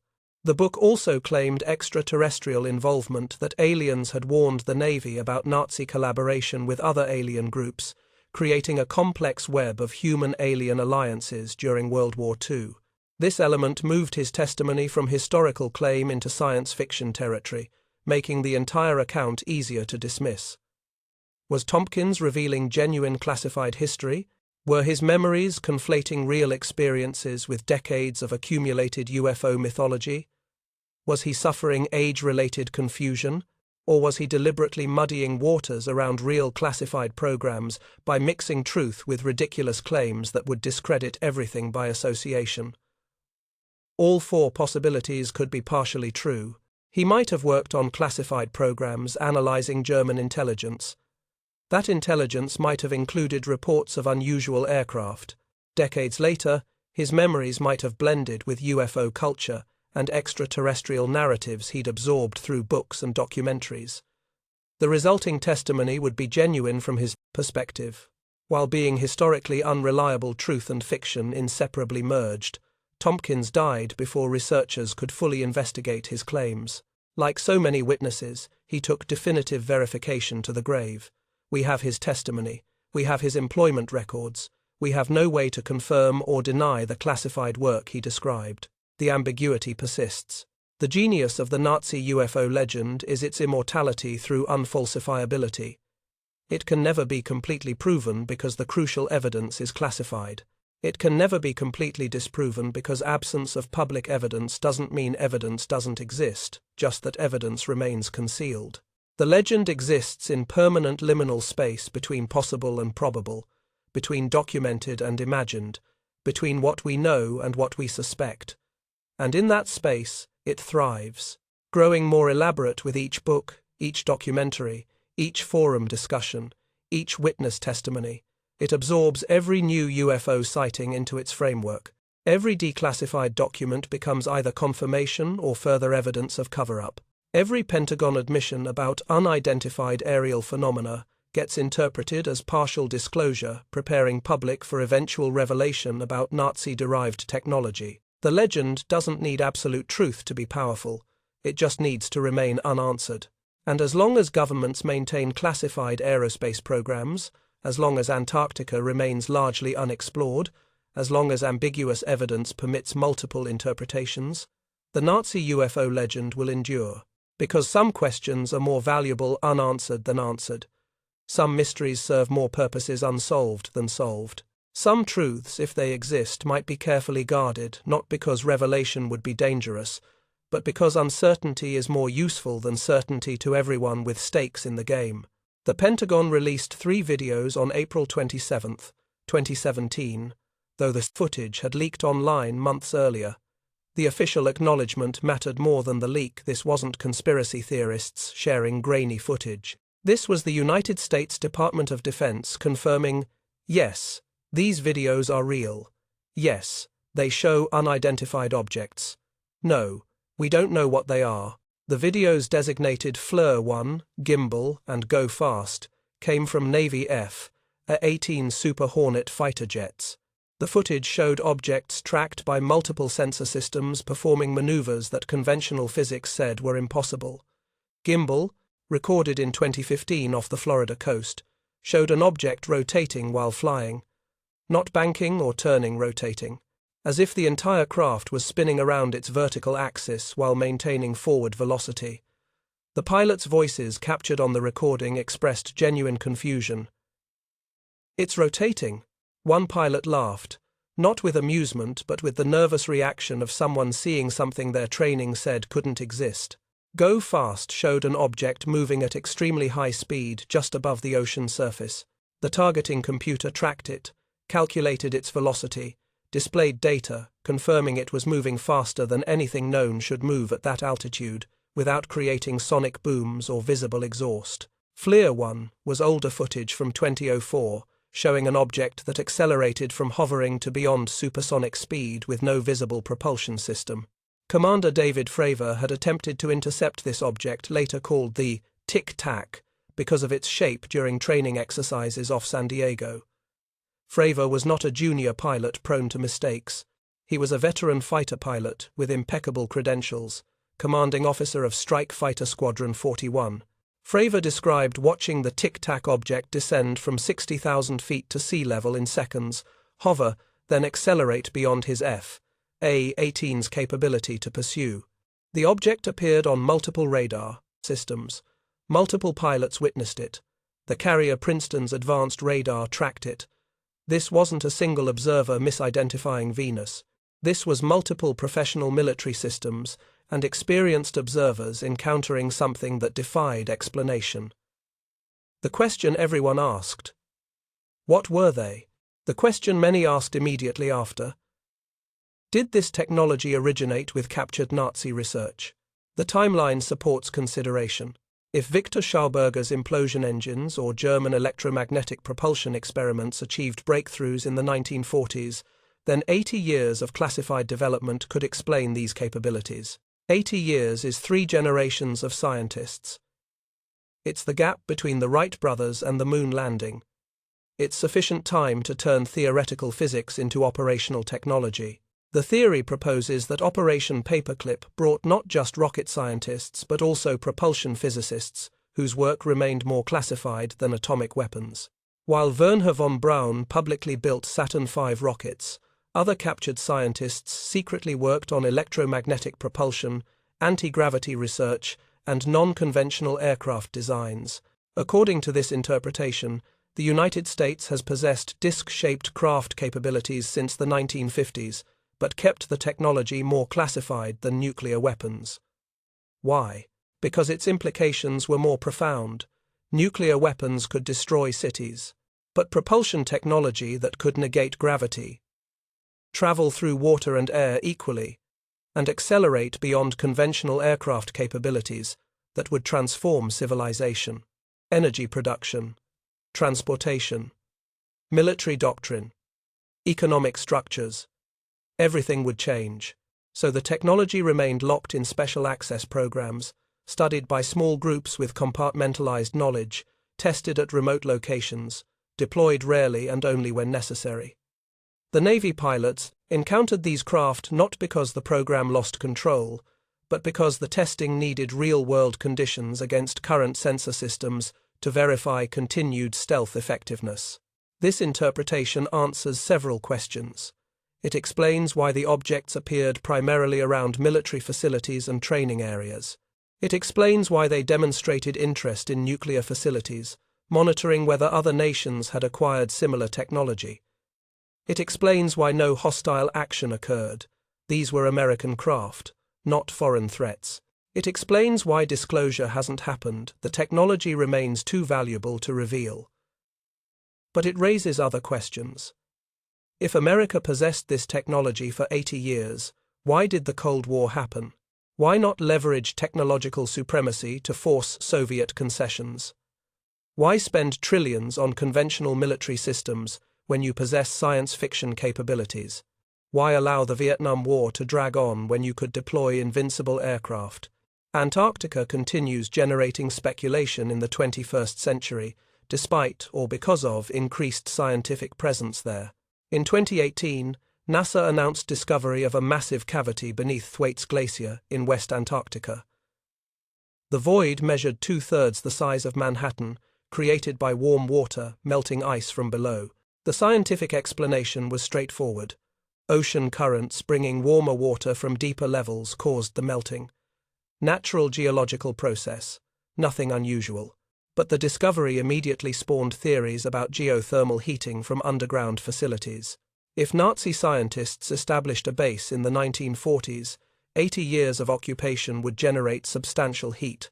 That heat would melt ice from below, creating exactly the kind of cavity NASA discovered. The location, West Antarctica, not far from the new Swabia claim zone, seemed too coincidental. Google Earth images showing geometric shapes beneath Antarctic ice are shared constantly online. One image, widely circulated, shows what appears to be a 60-foot circular entrance in a mountainside at approximately -71 degrees latitude. The shape is too perfect to be natural formation, believers argue. Skeptics counter that ice, shadows, and satellite image artifacts create countless false patterns. Without ground verification, the image proves nothing. But ground verification is nearly impossible.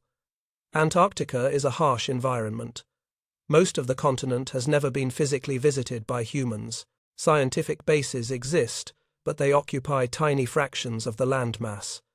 The rest remains unexplored except by satellite, and satellites can't penetrate ice to reveal what might exist beneath. If a hidden facility existed, Antarctica would be the perfect location, self-sustaining through geothermal power, protected by extreme environment, so remote that even if discovered, reaching it would require resources that only major governments could deploy. And if those governments already knew about it, they'd have every reason to maintain secrecy rather than acknowledge that Nazi bases continue operating 80 years after the war ended. The breakaway civilization theory emerged in the 2000s, primarily through researcher Richard Dolan's work.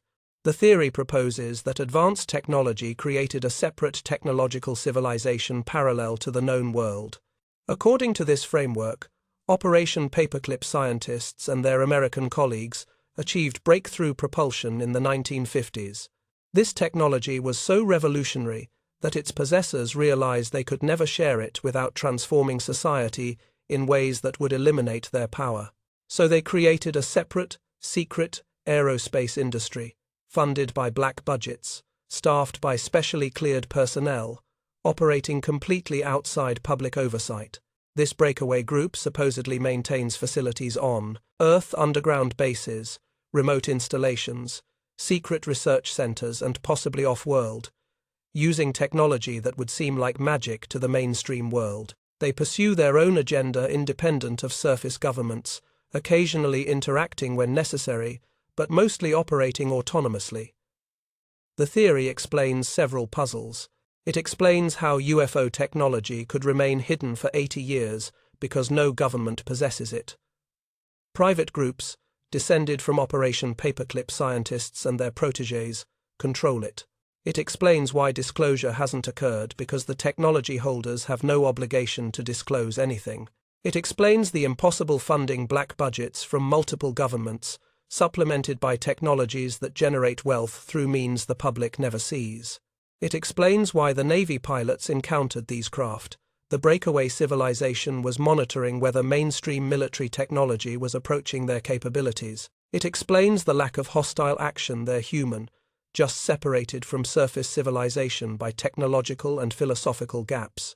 But the theory requires believing that thousands of people have maintained absolute secrecy for 80 years, that families of those involved never talked, that not one scientist felt guilty enough to leak documents, that the organization never fractured despite having no legal structure binding it together, that human nature somehow suspended its tendency toward betrayal, ambition, and conscience for nearly a century. Books continue emerging with increasingly elaborate claims. Hitler's Flying Saucers, by Henry Stevens, details allegedly real German disc craft, the Vril models, Haunebu series, and Andromeda designs, complete with technical specifications and supposed performance data. Stevens presents these as documented facts, citing German patents, witness testimonies, and technical documents. The Hunt for Zero Point, by Nick Cook, explores anti-gravity research. Cook was aerospace journalist for Jane's Defense Weekly, not a fringe conspiracy theorist. His investigation suggested that classified propulsion breakthroughs occurred in the 1950s based on German research, and that these breakthroughs remain hidden in special access programs. These books occupy strange territory. They're written with journalistic rigor, extensively cited, carefully argued. But their conclusions that flying saucer technology exists and was developed from Nazi research contradict mainstream scientific consensus. Conventional physics says anti-gravity propulsion is impossible. These books claim conventional physics is incomplete, that classified research has discovered principles that textbooks don't include. Who's right? The physics professors teaching at universities, or the researchers claiming classified programs have achieved what academic physics says can't be done? We can't know because the supposed evidence remains classified. We can't verify the claims because verification would require access to programs whose existence is officially denied. It's epistemological stalemate. Evidence that would prove the claims can't be accessed. Absence of accessible evidence is cited as proof the claims are false. But absence of public evidence doesn't mean evidence doesn't exist. It might simply mean evidence is classified. Or it might mean evidence doesn't exist, and the claims are fantasy. Both interpretations fit the observable facts. The community of believers has grown sophisticated in constructing explanatory frameworks that account for every counter-argument. Missing Nazi scientists? They're in the breakaway civilization or died in secret facilities without leaving records. Missing submarines? They reached Antarctica and never returned to civilization. Missing technology? It's classified in special access programs. Missing documentation. It was deliberately destroyed or remains hidden in Partic archives that won't be declassified for decades more. The framework includes elaborate theories about disinformation campaigns. The government allegedly mixes real UFO information with ridiculous claims. Alien abductions, cattle mutilations, reptilian overlords to discredit the entire subject. Anyone investigating seriously gets labeled a conspiracy theorist and dismissed. The ridiculous claims provide cover for the real secret: human-made flying saucers developed from Nazi research. Some believers claim Ernst Zündel's book was disinformation, deliberately ridiculous claims about Hitler escaping to Antarctica, designed to make the core truth about Nazi flying saucers seem equally ridiculous. By associating Nazi UFOs with Holocaust denial and neo-Nazi ideology, intelligence agencies ensured mainstream researchers would never touch the subject.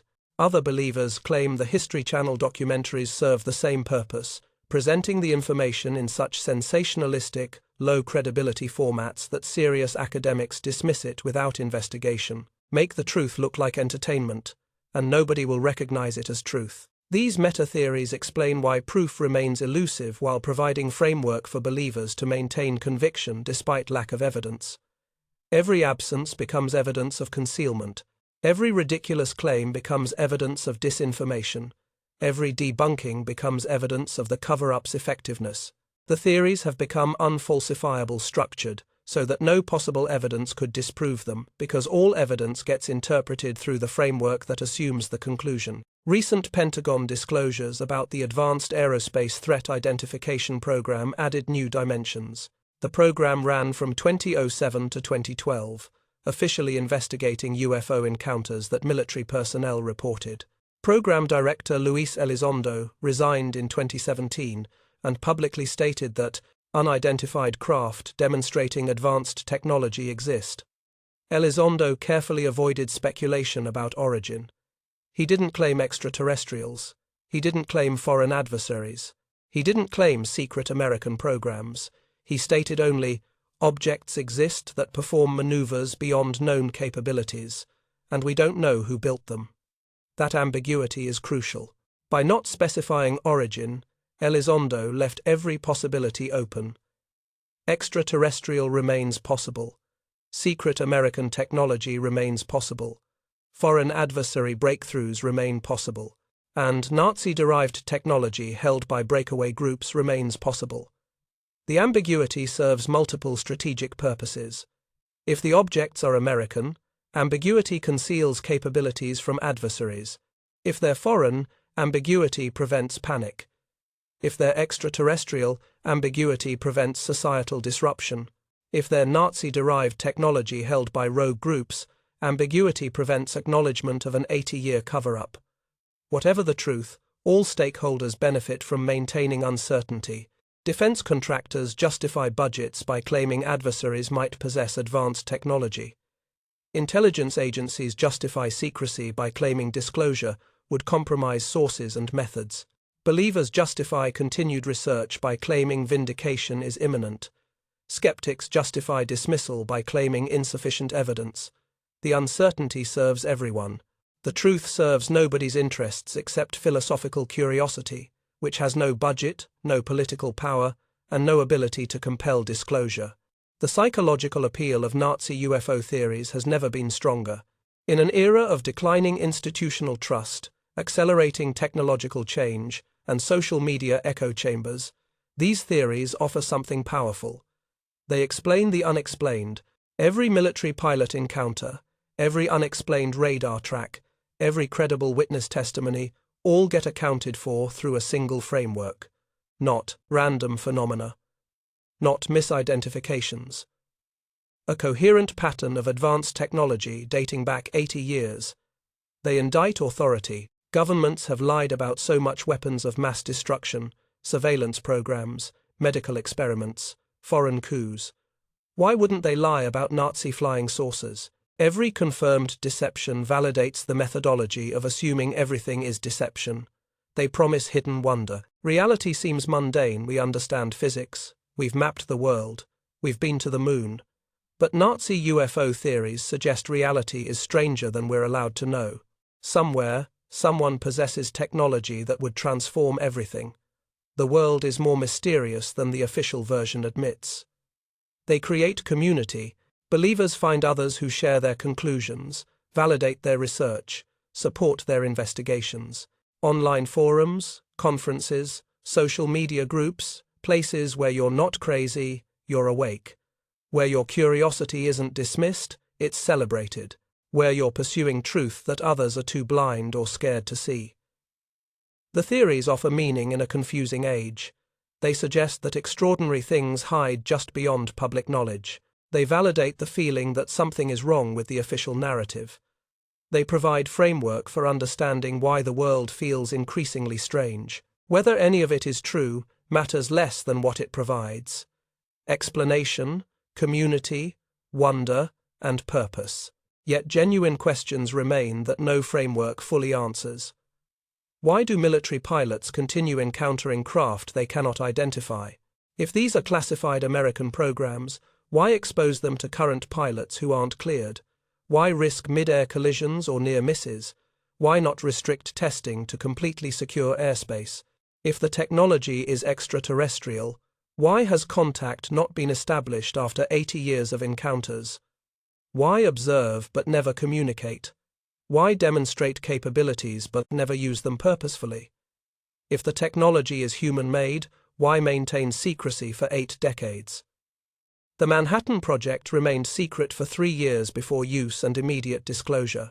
The stealth fighter program stayed classified for 7 years. 80 years of secrecy about technology that could transform energy production, transportation, and space exploration seems excessive even for national security concerns. If Nazi scientists achieved breakthrough propulsion, why did Germany lose the war? If they had functional flying saucers in 1944 or 45, why not deploy them against Allied bombing raids or Soviet tanks? Why let Berlin fall while sitting on technology that could have changed the war's outcome? If Hitler escaped to Antarctica, why has no physical evidence emerged in 80 years? No grave, no remains, no documents, no photographs, no defectors from the supposed Antarctic base bringing proof. 80 years is long enough that anyone who helped him escape would be dead. Their children would be elderly. Why would secrecy hold across 3 generations? If flying saucers exist, why do they only appear on grainy footage? In an age of billions of smartphone cameras, ubiquitous surveillance, and satellites that can read license plates from orbit, why no clear, unambiguous photographic evidence? Why do the objects remain always just at the edge of definitive documentation? The Nazi UFO legend persists because it touches something fundamental in human psychology: our need for mystery, our fascination with forbidden knowledge, our desire to believe that extraordinary things hide just beyond our vision. It blends technology and mythology, science and occultism, documented history and fantastic speculation into a narrative that explains too much to be fully disproven, yet too little to be confirmed. It exists in permanent liminal space between possible and probable, between real and imagined. The legend doesn't need absolute truth to be powerful. It just needs to remain unanswered. And as long as governments maintain classified aerospace programs, as long as Antarctica remains largely unexplored, as long as military pilots encounter objects they cannot explain, the legend will endure. Because some questions are more valuable unanswered than answered. Some mysteries serve more purposes unsolved than solved. Some truths, if they exist, might be carefully guarded, not because they're dangerous, but because uncertainty is more useful than certainty. As we fall asleep to these questions, we participate in something ancient. Humans have always looked at the night sky and wondered what moved up there beyond our understanding. We've always told stories about advanced civilizations that preceded us, possessing knowledge we've lost. We've always believed that secrets exist, held by elite few, concerning truths too profound for common knowledge. The Nazi UFO legend is our modern version of these eternal myths. It updates ancient tales of Vimanas and lost Atlantis for an age of jet fighters and electromagnetic propulsion.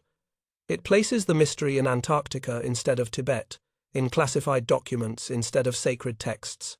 But the psychological function remains identical, providing mystery, wonder, and the thrilling possibility that reality is stranger than we're allowed to know. Whether any of it is true becomes almost irrelevant. The legend serves its purpose regardless. It creates meaning. It generates community. It offers alternative explanation for phenomena that official narratives fail to address satisfactorily. And in the darkness, as consciousness fades towards sleep, the questions remain. Floating in that liminal space between waking and dreaming, between possible and impossible, between what we know and what we imagine. Did Nazi scientists achieve breakthrough propulsion? Did some escape to hidden bases? Does their technology explain modern UFO encounters?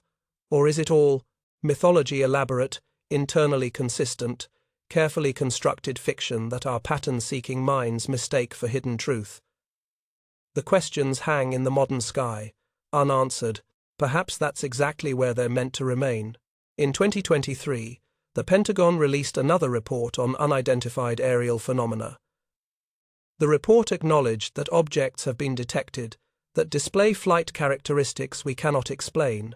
It stated that some might represent breakthrough technology from foreign adversaries. It recommended continued investigation.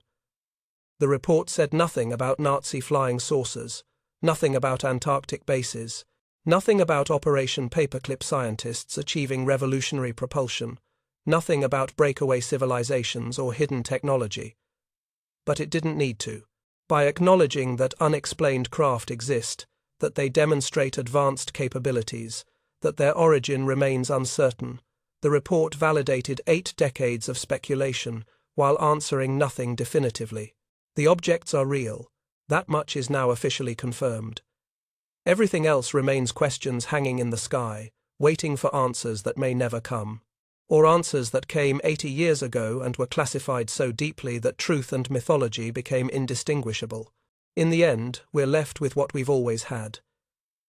Documented evidence of Nazi advanced technology, unexplained aerial phenomena, gaps in the historical record, and human need to fill those gaps with stories that make sense of the senseless. Whether those stories are true is a question for daylight hours, for researchers with archives and clearances, for scientists with instruments and analysis. But here, in the darkness, as sleep approaches and questions drift like contrails across consciousness, truth and possibility, merge into something that serves a deeper purpose than facts ever could. The mystery itself becomes the answer. The unanswered questions become more valuable than any solution. And somewhere, in the space between history and legend, between what we know and what we imagine, Nazi flying saucers continue their eternal flight through the collective unconscious, real enough to fascinate, elusive enough to endure, mysterious enough to keep us forever looking up at the night sky, wondering what moves up there beyond our understanding. The questions remain. Perhaps that's the only answer we were ever meant to find.